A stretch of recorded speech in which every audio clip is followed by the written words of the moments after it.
ਰਾਮ ਸਰੂਪ ਪਣਖੀ ਦਾ novel ਗੇਲੂ ਦਾ 46ਵਾਂ ਅੰਗ।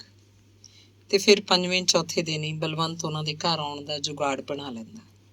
ਉਹ ਇੱਧਰ ਉੱਧਰ ਕਿਧਰੇ ਬਾਜ਼ਾਰ 'ਚ ਮਿਲਦੇ ਜਾਂ ਬੱਸ ਅੱਡੇ ਤੇ ਇੱਕ ਦੂਜੇ ਦਾ ਹਾਲ ਚਾਲ ਪੁੱਛਣ ਲੱਗਦੇ, ਫਸਲਾਂ ਦੀਆਂ ਗੱਲਾਂ ਕਰਦੇ, ਅਸਮਾਨ ਵੱਲ ਝਾਕ ਕੇ ਮੀਂਹ ਕਣੀ ਦਾ ਅੰਦਾਜ਼ਾ ਲਾਉਂਦੇ, ਕਦੇ ਪਟਵਾਰੀ ਨੂੰ ਜਾਂ ਪੁਲਿਸ ਵਾਲਿਆਂ ਨੂੰ ਗਾਲਾਂ ਕੱਢਣ ਲੱਗਦੇ। ਗੱਲਾਂ ਗੱਲਾਂ ਵਿੱਚ ਹੀ ਪੀਣ ਦੀ ਸਲਾਹ ਬਣਾ ਲੈਂਦੇ। ਬੱਸ ਅੱਡੇ ਤੋਂ ਬਲਵੰਤ ਉਹਨੂੰ ਬੱਕਰੇ ਦਾ ਮੀਟ ਲੈ ਦਿੰਦਾ। ਸ਼ਰਾਬ ਦੀ ਬੋਤਲ ਵੀ ਆਖਦਾ, ਚੱਲ ਘਰ ਨੂੰ ਮੀਟ ਧਰ ਲਓ, ਮੈਂ ਦਿਨ ਛਿਪੇ ਜੇ ਆਊਂਗਾ, ਹੋਰ ਪੀਣੀ ਹੋਈ ਤਾਂ ਫਿਰ ਤੇਰੇ ਨਾਂ ਜਾਊਗੀ, ਇਹ ਤੈਨੂੰ ਹੁਣੇ ਦੱਸ ਦਿੰਦਾ ਮੈਂ। ਜਗਰੂਪ ਬੋਤਲ ਨੂੰ ਚਾਦਰੇ ਦੇ ਡੱਬ 'ਚ ਦੇ ਲੈਂਦਾ। ਮੀਟ ਵਾਲਾ ਲਿਫਾਫਾ ਹੱਥ 'ਚ ਫੜੀ ਜਾਂਦਾ। ਹੌਲੀ ਹੌਲੀ ਦਲੀਲਾਂ ਜੀਆਂ ਬਣਾਉਂਦਾ, ਆਪਣੇ ਘਰ ਜਾ ਵੜਦਾ। ਹੱਥ 'ਚ ਲਿਫਾਫਾ ਦੇਖ ਕੇ ਗੇਲੂ ਪਹਿਲਾਂ ਹੀ ਤਾੜ ਜਾਂਦੀ ਕਿ ਅੱਜ ਬਲਵੰਤ ਆਊਗਾ। ਰਿੱਝ ਰਹੇ ਮਾਸ ਦੀ ਸਲੂਣੀ ਮਹਿਕ ਨਾਸਾਂ 'ਚ ਜਲੂਣ ਛੇੜਦੀ। ਉਹ ਬੋਤਲ ਅੱਧੀ ਕਰ ਚੁੱਕੇ ਹੁੰਦੇ ਕਿ ਮੀਟ ਦਾ ਛੰਨਾ ਵਿੱਚ 2 ਚਮਚੇ ਰੱਖ ਕੇ ਗੇਲੂ ਬੈਠਕ 'ਚ ਆਉਂਦੀ। ਬਿਜਲੀ ਦੇ ਤੇਜ਼ ਚਾਨਣ 'ਚ ਉਹਦੀਆਂ ਅੱਖਾਂ ਚਮਕ ਰਹੀਆਂ ਹੁੰਦੀਆਂ। ਉਹਦੇ ਤੁਰਨ ਦਾ, ਉਹਦੇ ਖੜਨ ਦਾ ਅੰਦਾਜ਼ ਬਲਵੰਤ ਨੂੰ ਪਿਆਰਾ ਲੱਗਦਾ। ਉਹ ਲਗਾਤਾਰ ਉਹਦੇ ਵੱਲ ਦੇਖ ਰਿਹਾ ਹੁੰਦਾ। ਉਹਦੇ ਹੱਥਾਂ ਦੀਆਂ ਹਰਕਤਾਂ ਰੁਕ ਜਾਂਦੀਆਂ, ਨਜ਼ਰ ਪਥਰਾ ਜਾਂਦੀ। ਉਹ ਛੇਤੀ ਬੈਠਕ 'ਚੋਂ ਬਾਹਰ ਹੋ ਜਾਂਦੀ, ਝੇਪ ਜਿਹੀ ਮੰਨਦੀ ਕਿ ਜਗਰੂਪ ਕਿਤੇ ਬਲਵੰਤ ਵੱਲ ਝਾਕ ਨਾ ਬੈਠੇ। ਪਰ ਉਹਦੀ ਨਿਗਾਹ ਤਾਂ ਆਪਣੇ ਊਣੇ ਗਲਾਸ ਤੇ ਟਿਕੀ ਹੁੰਦੀ। ਬਲਵੰਤ ਦਾ ਗਲਾਸ ਉਹਨੂੰ ਭਰਿਆ ਭਰਿਆ ਲੱਗਦਾ। ਉਹ ਫੈਸਲਾ ਨਾ ਕਰ ਸਕਦਾ ਕਿ ਬਲਵੰਤ ਦਾ ਗਲਾਸ ਪਾਣੀ ਨਾਲ ਵੱਧ ਭਰਿਆ ਹੈ ਜਾਂ ਸ਼ਰਾਬ ਨਾਲ। ਛੰਨਾ ਮੁੱਕਦੇ ਨੂੰ ਉਹ ਬੋਤਲ ਸਿਰੇ ਲਾ ਦਿੰਦੇ। ਬਲਵੰਤ ਠੇਕੇਦਾਰ ਨੂੰ ਗਾਲਾਂ ਕੱਢਣ ਲੱਗਦਾ, ਨਿਰਾ ਪਾਣੀ ਦਿੰਦੇ ਨੇ, ਪੀ ਜਾਓ, ਨਾਲ ਦੀ ਨਾਲ ਲਹੀ ਜਾਂਦੀ ਹੈ, ਪੀਣ 'ਚ ਜਮਾਂ ਕੌੜੀ, ਪਰ ਫਿਰ ਪਤਾ ਨਹੀਂ ਕੀ ਪਾਉਂਦੇ ਨੇ। ਜਗਰੂਪ ਕੀਤੂ ਨੂੰ ਭੇਜਦਾ, ਜਾ ਅੱਡੇ ਤੋਂ ਜਾ ਓਏ, ਆਖੀ ਮੈਨੂੰ ਬੰਤ ਨੇ ਭੇਜਿਆ, ਬੋਤਲ ਫੜ ਕੇ ਲਿਆ, ਮੇਰੇ ਨਾਂ ਲਿਖਣੀ ਹੈ, ਚੰਗਾ। ਕੀਤੂ 5-7 ਮਿੰਟਾਂ 'ਚ ਹੀ ਆ ਜਾਂਦਾ। ਪਿੰਡ ਦੀਆਂ ਪੱਕੀਆਂ ਸੜਕਾਂ ਸੀ, ਸਾਈਕਲ ਤੇ ਕੀ ਲੱਗਦਾ। ਕੀਤੂ ਰੋਟੀ ਖਾ ਕੇ ਘਰ ਨੂੰ ਵਗ ਜਾਂਦਾ। ਉਸ ਦਿਨ ਉਹਨੂੰ ਮੌਜਾਂ ਲੱਗ ਜਾਂਦੀਆਂ। ਮੀਟ ਨਾਲ ਰੋਟੀ ਮਿਲਦੀ। ਬਲਵੰਤ ਉਹਦੇ ਗਲਾਸ ਵਿੱਚ ਵੀ ਇੱਕ ਪੈਗ ਪਾ ਦਿੰਦਾ। ਉਹ ਦੂਜੀ ਬੋਤਲ 'ਚ ਚਿਰ ਲਾ ਕੇ ਪੀਂਦੇ। ਬਲਵੰਤ ਜਾਣ ਬੁੱਝ ਕੇ ਹਨੇਰਾ ਕਰੀ ਜਾਂਦਾ, ਆਪ ਛੋਟਾ ਪੈਗ ਪਾਉਂਦਾ, ਨਾਲ ਦੀ ਨਾਲ ਉਹਨੂੰ ਪਾਣੀ ਦਾ ਭਰ ਲੈਂਦਾ। ਜਗਰੂਪ ਦਾ ਗਲਾਸ ਭਰ ਦਿੰਦਾ, ਪਾਣੀ ਥੋੜ੍ਹਾ ਪਾਉਂਦਾ। ਭੁੱਕੀਆਂ ਅਫੀਮਾਂ ਖਾਣ ਵਾਲੇ ਬੰਦੇ ਨੂੰ ਫਿਰ ਵੀ ਸ਼ਰਾਬ ਘੱਟ ਚੜ੍ਹਦੀ। ਮਨਪ੍ਰੀਤ ਰੋਟੀ ਖਾ ਕੇ ਸੌਂ ਚੁੱਕੀ ਹੁੰਦੀ। ਗੇਲੋ 2-3 ਵਾਰ ਰੋਟੀ ਨੂੰ ਕਹਿ ਕੇ ਜਾਂਦੀ। ਅਖੀਰ ਉਹ ਰੋਟੀ ਖਾ ਲੈਂਦੇ। ਜਗਰੂਪ ਇੱਕੋ ਰੋਟੀ ਖਾਂਦਾ ਤੇ ਉਸੇ ਮੰਜੇ ਤੇ ਟੇਢਾ ਹੋ ਜਾਂਦਾ। ਗੇਲੋ ਉਹਦੇ ਤੇ ਖੇਸ ਦੇਣ ਆਉਂਦੀ ਤਾਂ ਘੁਰਾੜੇ ਮਾਰ ਰਿਹਾ ਹੁੰਦਾ। ਬਲਵੰਤ ਰੋਟੀ ਖਾ ਕੇ ਹੱਥ ਧੋ ਲੈਂਦਾ। ਉਹ ਇੱਕ ਦੂਜੇ ਵੱਲ ਝਾਕਦੇ ਸਬਾਤ ਵੱਲ ਤੁਰ ਪੈਂਦੇ। ਕਦੇ ਬਲਵੰਤ ਖੇਤ ਨਾ ਗਿਆ ਹੁੰਦਾ। ਦਿਨ ਵੇਲੇ ਜਗਰੂਪ ਦੇ ਘਰ ਚਲਾ ਜਾਂਦਾ। ਆਂਢੀ ਗੁਆਂਢੀ ਸਮਝਦੇ ਉਹਨਾਂ ਕੋਲ ਇਹਨਾਂ ਦੀ ਜ਼ਮੀਨ ਹੈ, ਬਲਵੰਤ ਕਿਸੇ ਕੰਮ ਨੂੰ ਆਇਆ ਹੋਊਗਾ। ਜਗਰੂਪ ਉਸ ਵਕਤ ਭੁੱਕੀ ਖਾ ਕੇ ਬੈਠਕ 'ਚ ਬੇਸੁੱਧ ਹੋਇਆ ਪਿਆ ਹੁੰਦਾ। ਉਹ ਬਲਵੰਤ ਨਾਲ ਬੈਠ ਕੇ ਗੱਲਾਂ ਕਰਨ ਜੋਗਾ ਵੀ ਨਾ ਹੁੰਦਾ। ਮਸਾਂ ਅੱਖਾਂ ਖੋਲ੍ਹਦਾ, ਫਿਰ ਡਿੱਗ ਪੈਂਦਾ। ਉਹਦਾ ਨਿੱਤ ਦਾ ਇਹ ਹਾਲ ਸੀ। ਤੜਕੇ ਫੀਮ ਖਾ ਕੇ ਮੰਜਾ ਛੱਡਦਾ, ਦੁਪਹਿਰ ਤੋਂ ਬਾਅਦ ਭੁੱਕੀ, ਫਿਰ ਰਾਤਰ ਨੂੰ ਦਾਰੂ। ਕੁੜੀ ਮਨਪ੍ਰੀਤ ਸਕੂਲੋਂ ਨਹੀਂ ਮੁੜੀ ਹੁੰਦੀ ਸੀ। ਗੇਲੋ ਨੂੰ ਪਤਾ ਹੁੰਦਾ ਕਿ ਉਹਨੇ ਕਿੰਨੇ ਵਜੇ ਘਰ ਆਉਣਾ। ਉਹਨਾਂ ਨੂੰ ਵਕਤ ਮਿਲ ਜਾਂਦਾ ਸੀ। ਪਿੱਛੋਂ ਬੈਠਕ 'ਚ ਬੈਠ ਕੇ ਗੇਲੋ ਤੇ ਬਲਵੰਤ ਖੇਤਾਂ ਦੀਆਂ ਗੱਲਾਂ ਕਰਨ ਲੱਗਦੇ। ਜਾਣ ਕੇ ਹੀ ਦੂਰ ਦੂਰ ਬੈਠਦੇ, ਨੀਵਾਂ ਨਹੀਂ ਬੋਲਦੇ ਸੀ। ਕਦੇ ਗੇਲੋ ਮਨਪ੍ਰੀਤ ਦੀ ਪੜ੍ਹਾਈ ਦੀਆਂ ਗੱਲਾਂ ਕਰਦੀ, ਕਦੇ ਮੌੜਾਂ ਦੀਆਂ ਗੱਲਾਂ ਕਰਕੇ ਮਾਮੇ ਮਾਮੀ ਨੂੰ ਯਾਦ ਕਰਦੀ। ਮਾਮਾ ਮਾਮੀ ਮਰ ਚੁੱਕੇ ਸਨ। ਹੁਣ ਭਾਵੇਂ 2 ਮੁੰਡੇ ਸਨ ਜੋ ਖੇਤੀ ਦਾ ਕੰਮ ਕਰਦੇ। ਗੇਲੋ ਉਹਨਾਂ ਦੀ ਤਾਰੀਫ ਕਰਦੀ, ਆਖਦੀ ਬਲਾਈ ਚੰਗੇ ਨੇ ਮਾਮੇ ਦੇ ਪੁੱਤ, ਜਦੋਂ ਜਾਵਾਂ ਹੱਥੀਂ ਛਾਵਾਂ ਕਰਦੇ ਨੇ। ਭਰਜਾਈਆਂ ਉਦੋਂ ਚੰਗੀਆਂ, ਵਿਚਾਰੀਆਂ ਨੇ ਕਦੇ ਮੱਥੇ ਵੱਟ ਨਹੀਂ ਪਾਇਆ। ਜਗਰੂਪ ਕੋਲ ਹੀ ਮੰਜੇ ਤੇ ਪਿਆ ਹੁੰਦਾ। ਉਹਨੂੰ ਕੋਈ ਪਤਾ ਨਾ ਹੁੰਦਾ ਘਰ 'ਚ ਕੌਣ ਆਇਆ, ਕੀ ਗੱਲਾਂ ਹੋ ਰਹੀਆਂ। ਉਹਦੀਆਂ ਗੱਲਾਂ ਕਰ ਉਹ ਹੱਸਣ ਲੱਗਦੇ। ਕਦੇ ਗੇਲੋ ਉਦਾਸ ਹੋ ਜਾਂਦੀ ਤੇ ਅੱਖਾਂ ਭਰ ਲੈਂਦੀ। ਤੂੰ ਭਾਬੀ ਐਂ ਚਿੱਤ ਨਾ ਡਿੱਗਿਆ ਕਰ, ਅਸੀਂ ਹੈਗੇ ਹਾਂ ਜਦੋਂ ਤੇਰੇ ਨਾਲ ਖੜਾਂਗੇ ਹਮੇਸ਼ਾ। ਇਹ ਤਾਂ ਐਂ ਬਣਿਆ ਰਹਿੰਦਾ ਹੈ, ਚੱਲ ਮੇਰੀ ਤਾਂ ਲੰਘ ਜੂਗੀ, ਕੁੜੀ ਦਾ ਮੈਂ ਕੀ ਕਰੂੰਗੀ, ਦਿਨੋਂ ਦਿਨ ਵੱਡੀ ਹੁੰਦੀ ਜਾਂਦੀ ਹੈ, ਕੱਲ ਨੂੰ ਵਿਆਹੀ ਜਾਣਾ ਇਹਨੇ। ਕੁੜੀ ਹੁਸ਼ਿਆਰ ਹੈ ਤੇਰੀ, ਇਹਨੂੰ ਪੜ੍ਹਾਈ ਚੱਲ 10-12 ਜਮਾਤਾਂ ਪਾਸ ਕਰ ਲਏ, ਆਪਾਂ ਵਿਆਹ ਲਾਂਗੇ ਇਹਨੂੰ, ਵਧੀਆ ਘਰ ਟੱਕਰੂਗਾ, ਜਮਾਈ ਨੂੰ ਘਰੇ ਰੱਖ ਲਈ, ਉਹੀ ਤੇਰਾ ਪੁੱਤ ਬਣ ਕੇ ਰਹੂ। ਜਦੋਂ ਜ਼ਮੀਨ ਹੈ ਇੰਨੀ ਤੇਰੇ ਕੋਲ, ਜੇ ਇਹੀ ਸੁਧਰ ਜੇ। ਇਹ ਨਹੀਂ ਸੁਧਰਦਾ ਭਾਬੀ, ਹੁਣ ਇਹ ਤਾਂ ਐਂ ਹੀ ਰਹੂ, ਇਹਦੀ ਆਸ ਛੱਡ ਦੇ। ਚਾਹੇ ਕਿਹਾ ਜਾਏ ਸਿਰ ਦਾ ਸਾਈਂ ਹੈ, ਐਂ ਕਿਵੇਂ ਛੱਡ ਦਿਆਂ ਮੈਂ ਇਹਨੂੰ। ਦਾਰੂ ਪੀ ਜਾਵੇ ਬਸ, ਭੁੱਕੀ ਫੀਮ ਨਾ ਖਾਵੇ। ਦੇਖ ਕੀ ਹਾਲ ਹੈ ਇਹਦਾ, ਹੈ ਕੋਈ ਸੁਰਤ ਜਗ ਜਹਾਨ ਦੀ। ਕੋਈ ਨਹੀਂ ਭਾਬੀ, ਤੂੰ ਦਿਲ ਧਰ। ਬਲਵੰਤ ਆਪ ਉੱਠ ਕੇ ਗੇਲੋ ਦਾ ਮੋਢਾ ਫੜਦਾ। ਉਹ ਜ਼ਖਮੀ ਘੁੱਗੀ ਵਾਂਗ ਤੜਫ ਰਹੀ ਹੁੰਦੀ। ਇੰਜ ਕਦੇ ਕਦੇ ਬਲਵੰਤ ਨਾਲ ਗੱਲਾਂ ਕਰਕੇ ਆਪਣਾ ਮਨ ਹੌਲਾ ਕਰ ਲੈਂਦੀ, ਪਰ ਉਹਨੂੰ ਕਿਧਰੇ ਵੀ ਤਸੱਲੀ ਨਹੀਂ ਸੀ। ਉਹਦੇ ਲਈ ਸਭ ਕੁਝ ਵਕਤ ਨੂੰ ਧੱਕਾ ਸੀ।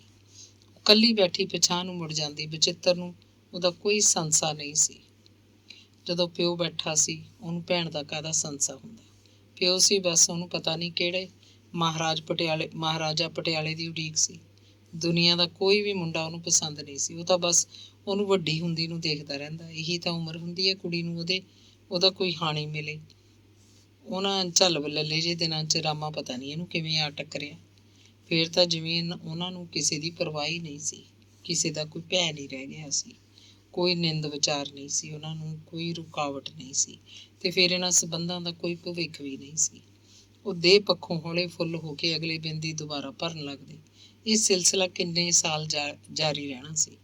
ਉਹਨਾਂ ਨੂੰ ਦੋਵਾਂ ਨੂੰ ਕੋਈ ਪਤਾ ਨਹੀਂ ਸੀ ਇਹ ਸਿਲਸਿਲਾ ਕਿਸ ਮੋੜ ਤੇ ਆ ਕੇ ਖਤਮ ਹੋਏਗਾ। ਇਹਦਾ ਕੋਈ ਗਿਆਨ ਨਹੀਂ ਸੀ। ਉਹਨਾਂ ਦੇ ਸੁਪਨੇ ਵਿੱਚ ਵੀ ਨਹੀਂ ਸੀ ਕਿ ਇਹ ਸੰਬੰਧ ਇੰਝ ਹੀ ਭਿਆਨਕ ਸ਼ਕਲ ਅਖਤਿਆਰ ਕਰ ਲੈਣਗੇ। ਰਾਮੇ ਦਾ ਕਤਲ, ਉਹਦਾ ਆਪਣਾ ਇਹ ਹਾਲ ਹੋਏਗਾ, ਪਿੰਡੋਂ ਹੀ ਕੱਢਤਾ ਜਾਏ, ਜਿਵੇਂ ਉੱਥੋਂ ਦੀ ਧੀ ਨਾ ਹੋਵੇ। ਕਿ ਮੈਨੂੰ ਇਸ ਗੁਨਾਹ ਦੀ ਐਡੀ ਵੱਡੀ ਸਜ਼ਾ ਮਿਲਣੀ ਸੀ। ਉਹ ਸੋਚਦੀ ਤੇ ਸੋਚਦੀ ਰਹਿ ਜਾਂਦੀ।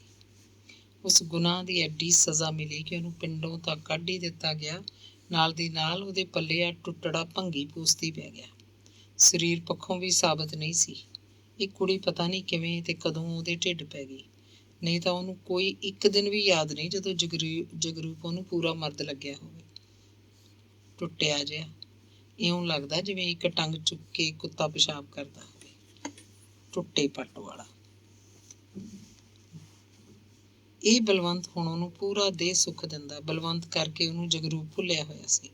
ਬਲਵੰਤ ਕਰਕੇ ਉਹਨੂੰ ਰਾਮਾ ਯਾਦ ਆ ਜਾਂਦਾ। ਬਲਵੰਤ ਰਾਮੇ ਜਿਹਾ ਹੀ ਸੀ, ਗੋਰਾ ਚਿੱਟਾ, ਉੱਡਾ ਕੱਦ, ਉਹੀ ਅੰਗ ਪੈਰ, ਉਹਦੇ ਤੇਜ਼ ਵਗਦੇ ਸਾਹ, ਰਾਮੇ ਦੇ ਸਾਹ ਲੱਗਦੇ। ਉਸ ਸਮੇਂ ਅੱਖਾਂ ਮੀਟ ਲੈਂਦੀ। ਇੱਕ ਦਿਨ ਗੇਲੋ ਨੇ 15-20 ਕਿੱਲੇ ਕਣਕ ਛੰਡ ਸਵਾਰ ਕੇ ਪੀਣਾ ਤਿਆਰ ਕੀਤਾ। 15-20 ਕਿੱਲੋ ਕਣਕ ਛੰਡ ਸਵਾਰ ਕੇ ਪੀਣਾ ਤਿਆਰ ਕੀਤਾ। ਗੱਟਾ ਬੋਰੀ ਕੀਤੂ ਦੇ ਸਿਰ ਤੇ ਚੁਕਵਾ ਕੇ ਕਹਿੰਦੀ, ਚੱਲ ਵੇ, ਮੈਂ ਨਾਲ ਚੱਲਦੀ ਹਾਂ ਤੇਰੇ ਆਟੇ ਦੀ ਮਸ਼ੀਨ ਤੇ। ਆਖਾਂ ਉਹਨੂੰ ਜਾ ਕੇ ਹਰ ਵਾਰੀ ਮੋਟਾ ਪੀ ਕੇ ਭੇਜਦਾ। ਕੀਤੂ ਨੂੰ ਲੱਗਿਆ ਜਿਵੇਂ ਚਾਚੀ ਨੂੰ ਕੋਈ ਸ਼ੱਕ ਹੋ ਗਿਆ ਹੋਵੇ। ਗੱਟਾ ਚੁੱਕੀ ਉਹ ਗੇਲੋ ਦੇ ਅੱਗੇ ਅੱਗੇ ਸੋਚਦਾ ਜਾ ਰਿਹਾ ਸੀ, ਮੈਂ ਤਾਂ ਦੂਜੇ ਪਾਲਿਆਂ ਨੂੰ ਕਦੇ ਕੀਤਾ ਨਹੀਂ, ਨਾ ਪੀਣੇ 'ਚੋਂ ਦਾਣੇ ਕੱਢੇ ਐ, ਨਾ ਪੈਸੇ ਮਾਰੇ ਐ। ਪਹਿਲਾਂ ਤਾਂ ਉਹ ਕਿੰਨੇ ਸਾਲਾਂ ਤੋਂ ਇਕੱਲਾ ਹੀ ਜਾਂਦਾ ਰਿਹਾ ਮਸ਼ੀਨ ਤੇ, ਅੱਜ ਚਾਚੀ ਨਾਲ ਕਿਉਂ ਆਈ ਹੈ। ਕੰਡੇ ਤੇ ਪੀਣਾ ਜੁਖਾ ਕੇ ਕੀਤੂ ਨੇ ਅੰਦਰ ਚੱਕੀ ਤੇ ਰੱਖਿਆ ਤਾਂ ਉਹਦੇ ਨਾਲ ਹੀ ਖੜੀ ਸੀ। ਇੱਕ ਘਸਿਆ ਜਿਹਾ ਬੰਦਾ ਇੱਕ ਅੱਖ ਮੀਟ ਕੇ ਛੈਣੀ ਉੱਤੇ ਨਿੱਕੀ ਹਥੌੜੀ ਮਾਰ ਰਿਹਾ ਸੀ। ਬਹੁਤ ਕਾਹਲ 'ਚ ਲੱਗਦਾ ਸੀ। ਦਿਨ ਖਾਸਾ ਚੜ੍ਹ ਆਇਆ ਸੀ ਤੇ ਉਹਦਾ ਪੱਥਰ ਹਾਲੇ ਅੱਧੇ ਤੋਂ ਵੱਧ ਰੌਣ ਵਾਲਾ ਪਿਆ ਸੀ। ਜੂੜੀ ਲੈ ਕੇ ਉਹ ਪੱਥਰ ਦੀਆਂ ਕੰਕਰਾਂ ਹੂੰਝਦਾ, ਬਿੰਦੇ ਬਿੰਦੇ ਮਾਲਕ ਵੱਲ ਨਿਗਾਹ ਵੀ ਮਾਰ ਜਾਂਦਾ, ਜੋ ਕੰਡੇ ਤੇ ਬੈਠਾ ਕਿਸੇ ਹਿਸਾਬ ਕਿਤਾਬ 'ਚ ਗੁੰਮ ਸੀ। ਵੀ ਭਾਈ ਗੱਲ ਸੁਣ ਮੇਰੀ। ਗੇਲੋ ਨੇ ਉਹਨੂੰ ਰੋਕਿਆ। ਖੱਬੇ ਹੱਥ 'ਚ ਛੈਣੀ, ਸੱਜੇ 'ਚ ਹਥੌੜੀ। ਉਸੇ ਆਸਣ 'ਚ ਬੈਠਾ ਔਰਤ ਵੱਲ ਟੇਢਾ ਝਾਕ ਕੇ ਪੁੱਛਿਆ, ਹਾਂ ਬੋਲ ਭਾਈ। ਤੇਰੇ ਗੱਲ ਜਿਹੜਾ ਇਹ ਕਮੀਜ਼ ਹੈ, ਇਹ ਮੈਨੂੰ ਦੇ ਦੇ। ਮੈਂ ਘਰੋਂ ਤੈਨੂੰ ਇਸ ਮੁੰਡੇ ਹੱਥ ਨਵਾਂ ਕਮੀਜ਼ ਭੇਜ ਦਿੰਦੀ ਹਾਂ। ਉਹ ਨਿੱਕਾ ਨਿੱਕਾ ਹੱਸਿਆ। ਕੁੜਤਾ ਭਾਈ, ਤੂੰ ਮੇਰਾ ਕੀ ਕਰਨਾ? ਹੁਣ ਉਹਦੇ ਵੱਲ ਸਿੱਧਾ ਦੇਖ ਰਿਹਾ ਸੀ। ਮੈਨੂੰ ਇਹ ਕੁੜਤਾ ਚਾਹੀਦਾ, ਇੱਕ ਟੂਣਾ ਕਰਨਾ ਮੈਂ। ਉਹ ਅਧੀਨ ਹੋਈ ਖੜੀ ਸੀ।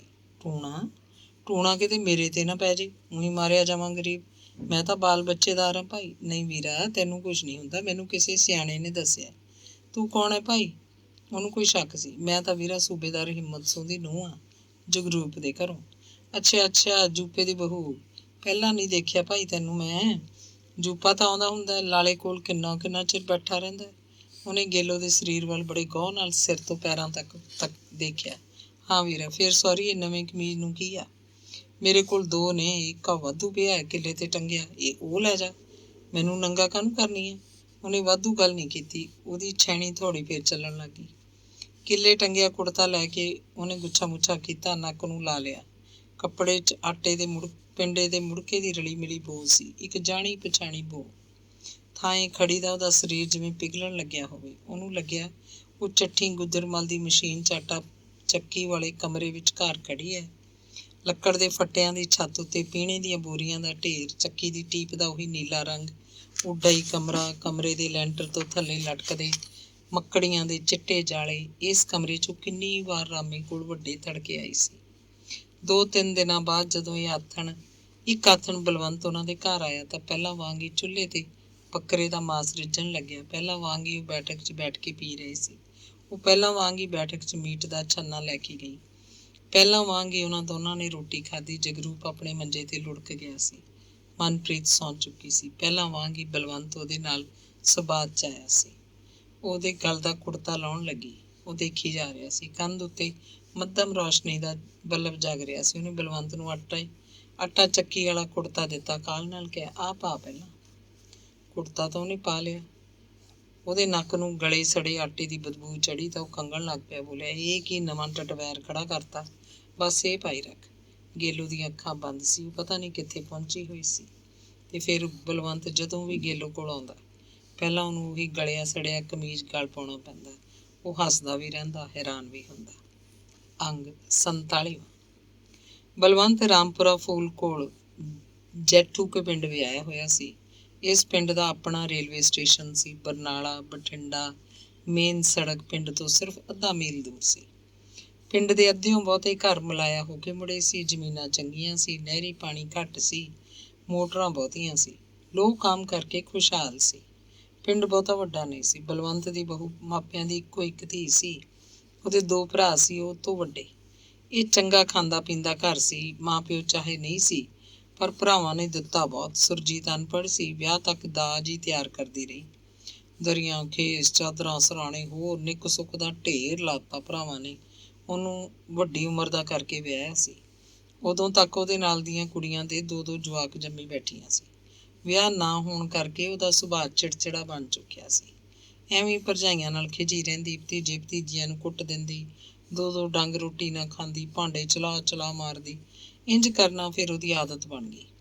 ਭਰਜਾਈਆਂ ਉਹਦਾ ਮੂੰਹ ਨਹੀਂ ਫਟਕਾਰਦੀਆਂ ਸੀ। ਮੁੰਡਿਆਂ ਤੋਂ ਵੀ ਡਰਦੀਆਂ। ਉਂਝ ਵੀ ਸਮਝਦਾਰ ਸਨ। ਬੀਬੀ ਬੀਬੀ ਕਰਦੀਆਂ ਰਹਿੰਦੀਆਂ। ਸਹੁਰੀ ਜਾ ਕੇ ਸੁਰਜੀਤ ਦਾ ਚੰਦਰਾ ਸੁਭਾਅ ਬਦਲਿਆ ਨਹੀਂ। ਜੇਠੂ ਕੇ ਤਾਂ ਉਹਦੀਆਂ ਭਰਜਾਈਆਂ ਝੱਲੀ ਜਾਂਦੀਆਂ ਸੀ। ਉਹਨਾਂ ਨੂੰ ਇਹ ਗਿਆਨ ਸੀ ਕਿ ਇੱਕ ਦਿਨ ਇਸ ਕੁੜੀ ਨੇ ਇਸ ਘਰੋਂ ਤੋਰੀ ਜਾਣਾ। ਐਵੇਂ ਹੁਣ ਉਹਦੇ ਨਾਲ ਵਿਗਾੜ ਕਿਉਂ ਪਾਉਣ? ਉਹ ਭਤੀਜੇ ਭਤੀਜੀਆਂ ਨੂੰ ਮਾਰਦੀ ਕੁੱਟਦੀ ਤਾਂ ਕੀ ਸੀ? ਉਹ ਤਾਂ ਉਹਨਾਂ ਦੀ ਮਾਵਾਂ ਜੀ ਭੂਆ ਸੀ। ਜਵਾਕ ਮਾਰ ਖਾ ਕੇ ਉਹਦੇ ਨਾਲ ਫੇਰ ਉਹੋ ਜਿਹੇ ਹੋ ਜਾਂਦੇ। ਇੱਕ ਗੱਲ ਜ਼ਰੂਰ ਸੀ, ਸੁਰਜੀਤ ਭਰਾਵਾਂ ਸਾਹਮਣੇ ਨਹੀਂ ਬੋਲਦੀ ਸੀ। ਬਲਵੰਤ ਦੀ ਮਾਂ ਚੰਗੀ ਸੀ, ਸਿਆਣੀ ਸੀ। ਉਹ ਹੈਂਸਿਆਰੀ ਸੱਸ ਬਿਲਕੁਲ ਨਹੀਂ ਸੀ, ਪਰ ਉਹ ਚੰਗਿਆਂ ਨਾਲ ਚੰਗੀ ਸੀ, ਮਾੜਿਆਂ ਨਾਲ ਬਹੁਤ ਮਾੜੀ। ਉਹ ਤੋਂ ਇਹ ਬਰਦਾਸ਼ਤ ਨਹੀਂ ਹੁੰਦਾ ਸੀ ਕਿ ਕੱਲ੍ਹ ਦੀ ਆਈ ਰੁੱਸ ਬੈਠੇ, ਰੋਟੀ ਛੱਡ ਦੇਵੇ, ਭਾਂਡੇ ਚਲਾ ਮਾਰੇ ਤੇ ਮੂਹਰੇ ਬਕਵਾਸ ਕਰੇ।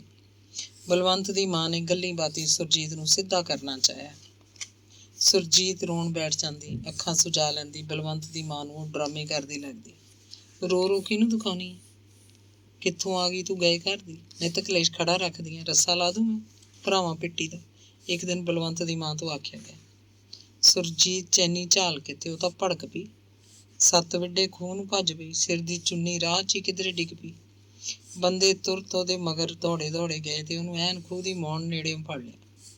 ਉਹ ਤਾਂ ਰੋਇਆ ਨਹੀਂ ਜਾ ਰਿਹਾ ਸੀ। ਬੰਦੇ ਉਹਦੇ ਦੋਵੇਂ ਡੋਲੇ ਫੜ ਕੇ ਪੁਚਕਾਰ ਤੇ ਉਹਨਾਂ ਦੇ ਘਰ ਲੈ ਆਏ। ਘਰ 'ਚ ਖਾਮੋਸ਼ੀ ਸੀ, ਜਿਵੇਂ ਕਿਵੇਂ ਟੱਬਰ ਨੇ ਰਾਤ ਕੱਟੀ। ਤੜਕੇ ਨੂੰ ਸਦਿਆਂ ਹੀ ਜੇਠੂ ਕੇ ਸੁਨੇਹਾ ਭੇਜਤਾ, ਲੈ ਜਾਓ ਆਪਦੀ ਨੂੰ। ਜੇਠੂਕੇ ਵਾਲਿਆਂ ਨੂੰ ਕਾਰਨ ਦਾ ਪਤਾ ਨਹੀਂ ਸੀ। ਸੁਰਜੀਤ ਦਾ ਛੋਟਾ ਭਾਈ ਤੁਰਤ ਪੈਰ ਆਇਆ ਤੇ ਉਹਨੂੰ ਲੈ ਗਿਆ। ਜੇਠੂਕੇ ਜਾ ਕੇ ਸੁਰਜੀਤ ਨੇ ਸਵਾਰ ਕੇ ਗੱਲ ਨਹੀਂ ਦੱਸੀ। ਉਹ ਹਾਦਸੇ ਦੇ ਐਨ ਸਿਰਿਓਂ ਮੁੜੀ ਸੀ, ਇਸ ਲਈ ਉਹਦੇ ਅੰਦਰ ਇੱਕ ਦਹਿਸ਼ਤ ਬੈਠੀ ਹੋਈ ਸੀ। ਜਦੋਂ ਉਹ ਜੇਠੂਕੇ ਗਈ, ਉਹਦਾ ਪੇਟ 'ਚ ਬੱਚਾ ਸੀ। ਬੱਚਾ ਜੰਮਣ ਉਹਨੇ ਪੇਕੀ ਆਉਣਾ ਸੀ। ਸੋ ਆਂਢੀਆਂ ਗੁਆਂਢੀਆਂ ਵਿੱਚ ਵੀ ਇਹੀ ਗੱਲ ਸੀ ਕਿ ਸੁਰਜੀਤ ਜ਼ਹਿਮਤ ਕੱਟਣ ਆਈ ਹੈ। ਜੇ ਉਹਨੂੰ ਉਹ 2-4 ਮਹੀਨੇ ਪਹਿਲਾਂ ਹੀ ਲੈ ਆਏ ਹਨ ਤਾਂ ਵੀ ਕੀ ਹੈ? ਇੱਥੇ ਰਹਿ ਕੇ ਭਰਜਾਈਆਂ ਹੱਥੋਂ ਚੰਗਾ ਖਾਵੇ ਪੀਏਗੀ, ਆਰਾਮ ਨਾਲ ਬੱਚਾ ਜੰਮੇਗੀ। ਇਸੇ ਤੱਥ ਉੱਤੇ ਪਰਦਾ ਹੀ ਬਣਿਆ ਰਿਹਾ ਕਿ ਸੁਰਜੀਤ ਤਾਂ ਨਥਾਣੇ ਖੂਹ ਨੂੰ ਤੁਰ ਪਈ ਸੀ। 4 ਮਹੀਨਿਆਂ ਬਾਅਦ ਉਹਦੀ ਗੋਦੀ ਮੁੰਡਾ ਸੀ। ਸੱਸ ਨੇ ਫਿਰ ਵੀ ਖੁਸ਼ੀ ਮਨਾਈ, ਪੰਜੀਰੀ ਲੈ ਕੇ ਆਈ। ਨੂੰਹ ਸੱਸ ਗੱਲਾਂ ਤਾਂ ਮਾਰਦੀਆਂ ਰਹੀਆਂ, ਪਰ ਉਹਨਾਂ ਦੀ ਅੱਖ ਨਹੀਂ ਮਿਲੀ। ਅੰਦਰੋਂ ਇੱਕ ਦੂਜੀ ਤੋਂ ਦੂਰ ਸੀ। ਆਪਣੀ ਨਿਉ ਜੜ ਦੇਖਣ ਆਈਆਂ। ਬਹੂ ਜੀ ਹੈਗੀ ਹੋਵੇ ਪਰੇ, ਬਹੂ ਜਿਹੋ ਜੀ ਹੈਗੀ ਹੋਵੇ ਪਰੇ, ਸੱਸ ਦਾ ਅੰਦਰਲਾ ਤਰਕ ਸੀ। ਆਈ ਨਾ ਜੱਟੀ ਭੱਜੀ, ਮੁੰਡਾ ਜੰਮ ਕੇ ਬੂਥ ਲਵਾਤੀ ਬੁੜੀ ਦੀ। ਨਾ ਆਉਂਦੀ ਜੇ ਸਰ ਜਾਂਦਾ ਭਲਾ। ਸੁਰਜੀਤ ਨੂੰ ਘਮੰਡ ਸੀ। ਮੁੰਡਾ 1.25 ਮਹੀਨੇ ਦਾ ਹੋ ਗਿਆ, ਫਿਰ 1.5-2 ਮਹੀਨੇ ਦਾ। ਮੁੰਡਾ ਤਾਂ 6 ਮਹੀਨੇ ਦਾ ਹੋ ਚੁੱਕਿਆ ਸੀ, ਪਰ ਉਹ ਜੇਠੂ ਕੇ ਬੈਠੀ ਸੀ। ਕੋਈ ਉਹਨੂੰ ਲੈਣ ਨਹੀਂ ਆਇਆ। ਬਲਵੰਤ ਇੱਕ ਵਾਰ ਵੀ ਜੇਠੂ ਕੇ ਨਹੀਂ ਗਿਆ ਸੀ। ਉਹ ਤਾਂ ਮੁੰਡਾ ਵੇਖਣ ਵੀ ਨਹੀਂ ਆਇਆ ਸੀ। ਨਾ ਉਹ ਆਪ ਆਉਂਦਾ ਸੀ, ਨਾ ਮਾਂ ਉਹਨੂੰ ਆਉਣ ਦਿੰਦੀ। ਸੱਸ ਨੇ ਅੜੀ ਫੜੀ ਸੀ ਕਿ ਉਹ ਲਕੀਰਾਂ ਕਢਵਾ ਕੇ ਬਹੂ ਨੂੰ ਨਥਾਣੇ ਲੈ ਕੇ ਆਏਗੀ। ਬੈਠੀ ਹੈ ਤਾਂ ਬੈਠੀ ਰਹੇ, ਸਾਡਾ ਜਵਾਕ ਪਲੀ ਜਾਂਦਾ। ਸੁਰਜੀਤ ਨੂੰ ਗੁਮਾਨ ਸੀ ਕਿ ਉਹ ਪੁੱਤ ਦੀ ਮਾਂ ਹੈ, ਨਹੀਂ ਕੋਈ ਲੈਣ ਆਉਂਦਾ ਨਾ ਆਵੇ। ਹੋਇਆ ਮੇਰਾ ਪੁੱਤ ਗੱਭਰੂ, ਜੱਟਾਂ ਦੀਆਂ ਸਾਰੀਆਂ ਆਕੜਾਂ ਭੰਦੂ।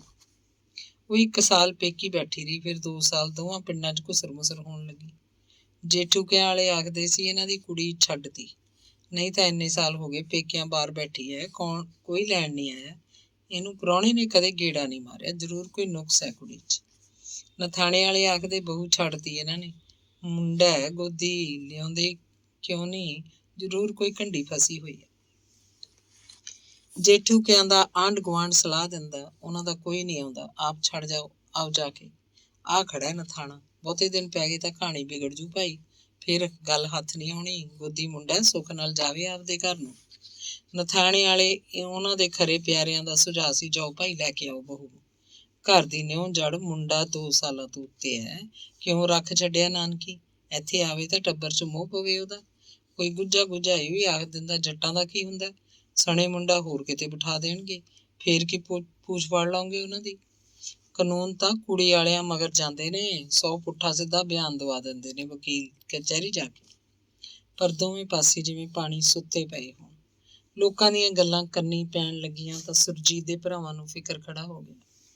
ਉਹਨਾਂ ਦੇ ਕੰਨ ਭੜਕ ਦੇ ਕੇ ਖੁੱਲ ਗਏ। ਭਰਜਾਈਆਂ ਆਪੋ ਵਿੱਚ ਘੋਰ ਮਸੋਰਾ ਕਰਦੀਆਂ, ਇਹ ਇੱਥੇ ਬੈਠੀ ਰਹਿ ਗਈ ਤਾਂ ਗਾਂ ਆਪਣੇ ਧੀਆਂ ਪੁੱਤਾਂ ਤੇ ਅਸਰ ਪਊ।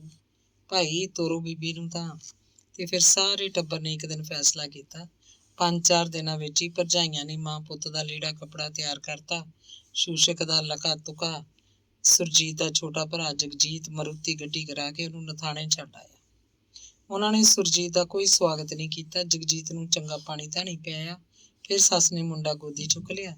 ਸੁਰਜੀਤ ਨੇ ਉਹਦੇ ਪੈਰੀਂ ਹੱਥ ਲਾਏ। ਬਲਵੰਤ ਘਰ ਨਹੀਂ ਸੀ, ਚੰਨਣ ਸੂ ਪਿੰਡ ਵਿੱਚ ਹੀ ਕਿਧਰੇ ਗਿਆ ਹੋਇਆ ਸੀ।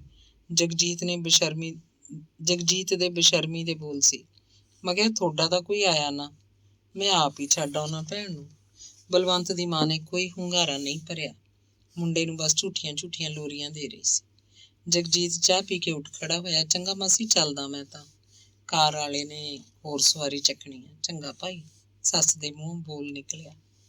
ਚੰਨਣ ਸੂ ਤੇ ਬਲਵੰਤ ਦੋਵੇਂ ਆਥਣੇ ਦਿਨ ਛਿਪੇ ਘਰ ਆਏ। ਸੁਰਜੀਤ ਨੇ ਚੰਨਣ ਸੂ ਦੇ ਪੈਰੀਂ ਹੱਥ ਲਾਏ। ਉਹਨੇ ਮੁੰਡਾ ਚੁੱਕਿਆ ਤੇ ਉਹਦੀ ਗੱਲ ਨਾਲ ਮੂੰਹ ਲਾ ਕੇ ਉਹਨੂੰ ਪਿਆਰ ਕਰਨ ਲੱਗਿਆ। ਸੁਰਜੀਤ ਤੋਂ ਉਹਦੇ ਪੇਕਿਆਂ ਦਾ ਹਾਲ ਚਾਲ ਪੁੱਛਿਆ। ਬਲਵੰਤ ਹਮੇਸ਼ਾ ਵਾਂਗ ਸ਼ਰਾਬ ਪੀ ਕੇ ਆਇਆ ਸੀ, ਉਹਨੇ ਸੁਰਜੀਤ ਨੂੰ ਨਹੀਂ ਬੁਲਾਇਆ, ਉਹਦੇ ਵੱਲ ਝਾਕਿਆ ਵੀ ਨਹੀਂ। ਬਾਪੂ ਤੋਂ ਮੁੰਡਾ ਫੜ ਕੇ ਪਰਾਂ ਲੈ ਗਿਆ। ਮੁੰਡੇ ਦੀਆਂ ਅੱਖਾਂ ਵਿੱਚ ਅੱਖਾਂ ਪਾ ਕੇ ਰੌਲਾ ਪਾਉਣ ਲੱਗਿਆ। ਇੰਨੇ ਨੂੰ ਮਾਂ ਉਹ ਤੋਂ ਮੁੰਡਾ ਫੜ ਕੇ ਲੈ ਗਈ। ਉਹਨੂੰ ਡਰ ਸੀ ਕਿਤੇ ਬਲਵੰਤ ਮੁੰਡੇ ਨੂੰ ਡੇਗ ਨਾ ਦੇਵੇ, ਸ਼ਰਾਬੀ ਤੋਂ ਆਪ ਤਾਂ ਮਸਾ ਖੜਿਆ ਜਾਂਦਾ। ਸੁਰਜੀਤ ਦਾ ਕੱਦ ਉੱਚਾ ਸੀ, ਰੰਗ ਕਣਕ ਵੰਨਾ, ਇਕਹਿਰੇ ਅੰਗ ਦੀ ਸੀ, ਛਾਂਟਵਾਂ ਸਰੀਰ, ਨਿੱਕੀਆਂ ਗੋਲ ਕਮੀਜ਼ ਤੋਂ ਦੀ ਪਤਾ ਹੀ ਨਹੀਂ ਲੱਗਦਾ ਸੀ। ਉਹਦੀਆਂ ਅੱਖਾਂ 'ਚ ਇੱਕ ਜਾਦੂ ਸੀ ਕਿ ਬਸ ਅੱਖਾਂ 'ਚ ਨਜਾਇਜ਼ ਵਿਕਦੀ, ਛਾਪਾ ਮਾਰ ਲਓ ਪੁਲਸੀਓ ਆ ਕੇ। ਪਰ ਉਹਦਾ ਸੁਭਾਅ ਇੰਨਾ ਭੈੜਾ ਸੀ ਕਿ ਫਿਰ ਝਾਕਣ ਨੂੰ ਜੀਅ ਨਾ ਕਰੇ। ਪਰੇ ਉਹ ਦੇਖੋ ਤਾਂ ਫੁੱਲ ਲੱਗਦੀ, ਨੇੜੇ ਹੋਣ ਦੀ ਕੋਸ਼ਿਸ਼ ਕਰੋ ਤਾਂ ਕੰਡੇ ਹੀ ਕੰਡੇ। ਬਲਵੰਤ ਲਈ ਉਹ ਇੱਕ ਅਜੂਬਾ ਸੀ, ਬਸ ਮੂਰਤ ਸੀ, ਪਰ ਦੇਖੀ ਜਾਓ। ਉਹ ਮੁੰਡੇ ਨੂੰ ਦੁੱਧ ਚੁੰਘਾ ਰਹੀ ਹੁੰਦੀ ਤਾਂ ਮਾਂ ਮਰੀਅਮ ਜਾਪਦੀ। ਬਲਵੰਤ ਨੂੰ ਬਹੁਤ ਸੁੰਦਰ ਲੱਗਦੀ। ਉਹ ਪਿਆਰ ਨਾਲ ਉਹਦੇ ਮੋਢੇ ਨੂੰ ਹੱਥ ਲਾਉਂਦਾ। ਸੁਰਜੀਤ ਦੀਆਂ ਅੱਖਾਂ 'ਚ ਜਿਵੇਂ ਖੂਨ ਉਤਰ ਆਉਂਦਾ ਤੇ ਝੱਟ ਬੋਲਦੀ, ਕੀ ਹੈ? ਬਲਵੰਤ ਦਾ ਸਰੀਰ ਠੰਡਾ ਪੈ ਜਾਂਦਾ, ਉਹਦੇ ਕੋਲੋਂ ਪਰੇ ਹੋ ਜਾਂਦਾ, ਜਿਵੇਂ ਸੁਰਜੀਤ ਦੀ ਝਿੜਕ ਮਾਂ ਤੱਕ ਪਹੁੰਚ ਗਈ ਹੋਵੇ। ਉਹਦੇ ਮੂੰਹੋਂ ਬੋਲ ਕਬੋਲ ਨਿਕਲਦੇ, ਇਹ ਕੋਈ ਤੀਵੀਂ ਹੈ? ਧੀ ਦੇ ਜਾਰਦੀ ਨੂੰ ਹਰ ਵਾਰੀ ਫੜ ਕੇ ਢਾਉਣਾ ਪੈਂਦਾ, ਜਿਵੇਂ ਪਸ਼ੂ ਨੱਥਣਾ ਹੋਵੇ। ਮੁੰਡੇ ਨੂੰ 3 ਸਾਲ ਸੀ। ਜਦੋਂ ਦੂਜਾ ਜਵਾਕ ਜੰਮਣ ਲਈ ਉਹ ਜੇਠੂਕਿਆਂ ਨੂੰ ਤੁਰ ਪਈ। ਬੱਚਾ ਤਾਂ ਹਾਲੇ 3-4 ਮਹੀਨਿਆਂ ਨੂੰ ਹੋਣਾ ਸੀ, ਪਰ ਸੁਨੇਹਾ ਭੇਜ ਕੇ ਆਪਣਾ ਛੋਟਾ ਭਾਈ ਜਗਜੀਤ ਸਦਵਾ ਲਿਆ ਚਲੀ ਗਈ। ਸੱਸ ਨੂੰ ਇੱਕ ਵਾਰ ਵੀ ਨਹੀਂ ਪੁੱਛਿਆ ਵੀ ਉਹ ਚਲੀ ਜਾਵੇ ਜਾਂ ਕਦੋਂ ਜਾਵੇ। ਬਲਵੰਤ ਨੂੰ ਤਾਂ ਉਹਨੇ ਪੁੱਛਣਾ ਹੀ ਕੀ ਸੀ। ਜਗਜੀਤ ਨੇ ਨਥਾਣੇ ਆ ਕੇ ਜੀਭ ਹਿਲਾਈ ਸੀ, ਚੰਗਾ ਮਾਸੀ, ਸੁਰਜੀਤ ਨੂੰ ਤਾਂ ਲੈ ਜਾਣਾ ਮੈਂ, ਇਹਦਾ ਸੁਨੇਹਾ ਗਿਆ ਸੀ। ਉਹ ਜਵਾਬ ਦੇਣਾ ਚਾਹੁੰਦੀ ਸੀ, ਮੈਨੂੰ ਕੀ ਹੈ ਭਾਈ, ਕੋਈ ਜਦੋਂ ਮਰਜ਼ੀ ਆਵੇ, ਜਦੋਂ ਮਰਜ਼ੀ ਜਾਵੇ, ਅੱਗੇ ਕਿਹੜਾ ਮੈਨੂੰ ਪੁੱਛ ਕੇ ਕਰਦੀ ਹੈ ਇਹ ਕੋਈ ਗੱਲ। ਪਰ ਸਹਿਜ ਮਤੇ ਨਾਲ ਬੋਲੀ, ਚੰਗਾ ਪੁੱਤ, ਜੀ ਸਦਕੇ, ਰੱਬ ਇਹਨੂੰ ਕੋਈ ਚੰਗੀ ਚੀਜ਼ ਦੇਵੇ, ਸੱਚਾ ਪਾਤਸ਼ਾਹ ਜੋੜੀ ਹੋ ਜੇ, ਸ਼ੁਕਰ ਮਨਾਵਾਂਗੇ ਅਸੀਂ ਤਾਂ ਭਾਈ। ਬਲਵੰਤ ਟਰੈਕਟਰ ਲੈ ਕੇ ਖੇਤ ਨੂੰ ਗਿਆ ਹੋਇਆ ਸੀ। ਉਹਨੂੰ ਤਾਂ ਆਥਣੇ ਘਰ ਆਏ ਨੂੰ ਪਤਾ ਲੱਗਿਆ ਵੀ ਸੁਰਜੀਤ ਚਲੀ ਗਈ ਹੈ। ਉਹਨੇ ਮਾਂ ਨਾਲ ਗੱਲ ਕੀਤੀ। ਉਹਨੂੰ ਤਾਂ ਇਹ ਵੀ ਪਤਾ ਨਹੀਂ ਸੀ ਵੀ ਸੁਰਜੀਤ ਨੇ ਜੇਠੂ ਕਿਆਂ ਨੂੰ ਕੋਈ ਸੁਨੇਹਾ ਭੇਜਿਆ। ਇੱਥੋਂ ਤੱਕ ਉਹਨੂੰ ਇਹ ਵੀ ਪਤਾ ਨਹੀਂ ਸੀ ਕਿ ਸੁਰਜੀਤ ਨੂੰ ਕਦੋਂ ਉਮੀਦਵਾਰੀ ਹੋਈ। ਉਹਨੂੰ ਤਾਂ ਉਹਨੇ ਵੱਧ ਰਹੇ ਢਿੱਡ ਤੋਂ ਹੀ ਅੰਦਾਜ਼ਾ ਹੋਇਆ ਸੀ ਕਿ ਕੋਈ ਗੜਬੜ ਹੈ। ਸੁਰਜੀਤ ਕਦੇ ਵੀ ਕੋਈ ਗੱਲ ਬਲਵੰਤ ਨਾਲ ਸਾਂਝੀ ਨਹੀਂ ਕਰਦੀ ਸੀ। ਬਲਵੰਤ ਨੇ ਜਦੋਂ ਉਹਨੂੰ ਮਿਲਣਾ ਹੁੰਦਾ ਤਾਂ ਔਖਾ ਹੋ ਕੇ ਟੱਕਰਦਾ। ਔਰਤ ਮਰਦ ਦੇ ਜਾਇਜ਼ ਨਜਾਇਜ਼ ਸੰਬੰਧਾਂ ਨੂੰ ਸਿਰੇ ਚੜਾਉਣ ਦਾ ਜਿਵੇਂ ਇਹੋ ਇੱਕ ਤਰੀਕਾ ਬਾਕੀ ਰਹਿ ਗਿਆ। ਸੁਰਜੀਤ ਦਾ ਮੂੰਹ ਟੁੱਟ ਜਾਏ ਜੇ ਕਦੇ ਉਹਨੇ ਕੋਈ ਚੰਗਾ ਸ਼ਬਦ ਬੋਲਿਆ ਹੋਵੇ। ਰਬੜ ਦੀ ਗੁੱਡੀ ਜੀ ਵਾਂਗੂ ਪਈ ਰਹਿੰਦੀ। ਸੁਰਜੀਤ ਉੱਤੇ ਕੁਦਰਤ ਮਿਹਰਬਾਨ ਸੀ। ਜੇ ਕੁੜੀ ਜੰਮੀ ਹੁੰਦੀ ਉਹਨੇ ਸਾਰੀ ਉਮਰ ਦੂਜਿਆਂ ਅੱਗੇ ਝੁੱਕ ਕੇ ਰਹਿਣਾ ਸੀ। ਧੀਆਂ ਵਾਲੇ ਹਾਰੇ ਹੀ ਹਾਰੇ। ਉਹਨੇ ਦੂਜਾ ਬੱਚਾ ਵੀ ਮੁੰਡਾ ਹੀ ਜੰਮਿਆ। ਹੁਣ ਉਹ ਧਰਤੀ ਤੋਂ ਜਿਵੇਂ ਗਿੱਠ ਉੱਚੀ ਹੋਵੇ। ਪਹਿਲਾਂ ਵਾਂਗ ਹੀ ਮੁੰਡੇ ਲੈ ਕੇ ਜੇਠੂ ਕੀ ਬੈਠੀ ਰਹੀ। ਮੁੰਡਾ 6 ਮਹੀਨੇ ਦਾ ਹੋ ਗਿਆ। ਨਾ ਉਹਨੂੰ ਕੋਈ ਲੈਣ ਆਇਆ, ਨਾ ਉਹਨੂੰ ਕੋਈ ਛੱਡਣ ਜਾ ਰਿਹਾ ਸੀ। ਸੱਸ ਪਹਿਲਾਂ ਵਾਂਗ ਹੀ ਮੁੰਡੇ ਦਾ ਮੂੰਹ ਦੇਖ ਗਈ ਸੀ। ਪੰਜੀਰੀ ਦਾ ਪੀਪਾ ਛੱਡ ਗਈ। ਸਾਰੇ ਸ਼ਗਨ ਮਨਾਏ। ਸੱਸ ਦਾ ਤਾਂ ਆਪ ਧਰਤੀ ਤੇ ਪੱਬ ਨਹੀਂ ਸੀ ਲੱਗਦਾ। ਪਹਿਲਾਂ ਨਰੈਣਾ ਕੱਲਾ ਸੀ, ਫਿਰ ਚੰਨਣ ਸੂ ਵੀ ਕੱਲਾ, ਬਲਵੰਤ ਇੱਕੋ ਸੀ। ਹੁਣ ਬੁੜੀ ਦੇ ਘਰ 2 ਪੋਤੇ ਸੀ। ਬੁੜੀ ਦਾ ਹਵਾ ਚੁੱਡੀ ਫਿਰਦੀ। ਮਾਂ ਬਥੇਰਾ ਆਖਦੀ, ਬਲਵੰਤ ਜਾ ਭਾਈ, ਐ ਨਹੀਂ ਕਰੀਦਾ ਹੁੰਦਾ, ਮੁੰਡਿਆਂ ਨੂੰ ਲੈ ਕੇ ਆ। ਆਉਣ ਤਾਂ ਵਿਹੜਾ ਭਰਿਆ ਭਰਿਆ ਲੱਗੇ। ਉਹ ਹਰ ਵਾਰ ਘੇਸਲ ਮਾਰ ਜਾਂਦਾ। ਖੇਤ ਦੇ ਕੰਮਾਂ ਦਾ ਬਹਾਨਾ ਲਾਉਂਦਾ। ਉਹਦੇ ਦਿਲ ਅੰਦਰ ਸੁਰਜੀਤ ਨੂੰ ਲੈ ਕੇ ਆਉਣ ਦੀ ਕੋਈ ਖਿੱਚ ਨਹੀਂ ਸੀ। ਉਹਦੀ ਇਹੀ ਦਲੇਰੀ ਸੀ, ਮੁੰਡੇ ਪੜੀ ਜਾਂਦੇ ਆ, ਦਿਨਾਂ 'ਚ ਹੀ ਗੱਭਰੂ ਹੋ ਜਾਣਗੇ, ਉਹ ਨਹੀਂ ਆਉਂਦੀ ਨਾ ਆਵੇ। ਆਈ ਨਾ ਆਈ ਇੱਕੋ ਗੱਲ ਹੈ। ਇਹ ਉਹੀ ਦਿਨ ਸੀ ਜਦੋਂ ਬਲਵੰਤ ਜਗਰੂਪ ਦੇ ਘਰ ਜਾਣ ਲੱਗਿਆ ਸੀ। ਨਸ਼ੇ ਪੱਤਿਆਂ ਦਾ ਭੰਨਿਆ ਤੋੜਿਆ ਜਗਰੂਪ ਮਰਦ ਨਹੀਂ ਰਹਿ ਗਿਆ ਸੀ। ਨਸ਼ਿਆਂ ਦੀ ਮਾਰ ਨੇ ਉਹਦੇ ਅੰਦਰ ਦੀ ਉਤੇਜਨਾ ਖਤਮ ਕਰਕੇ ਰੱਖਤੀ।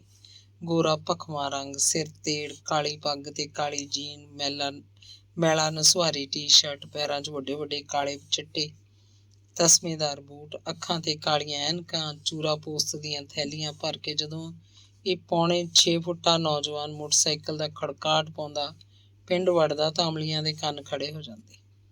ਉਹ ਇੱਕ ਦੂਜੇ ਨੂੰ ਸੈਨਤਾ ਕਰਦੇ। ਉਹ ਜਹਾਜ਼ ਉਤਰ ਪਿਆ ਬਈ।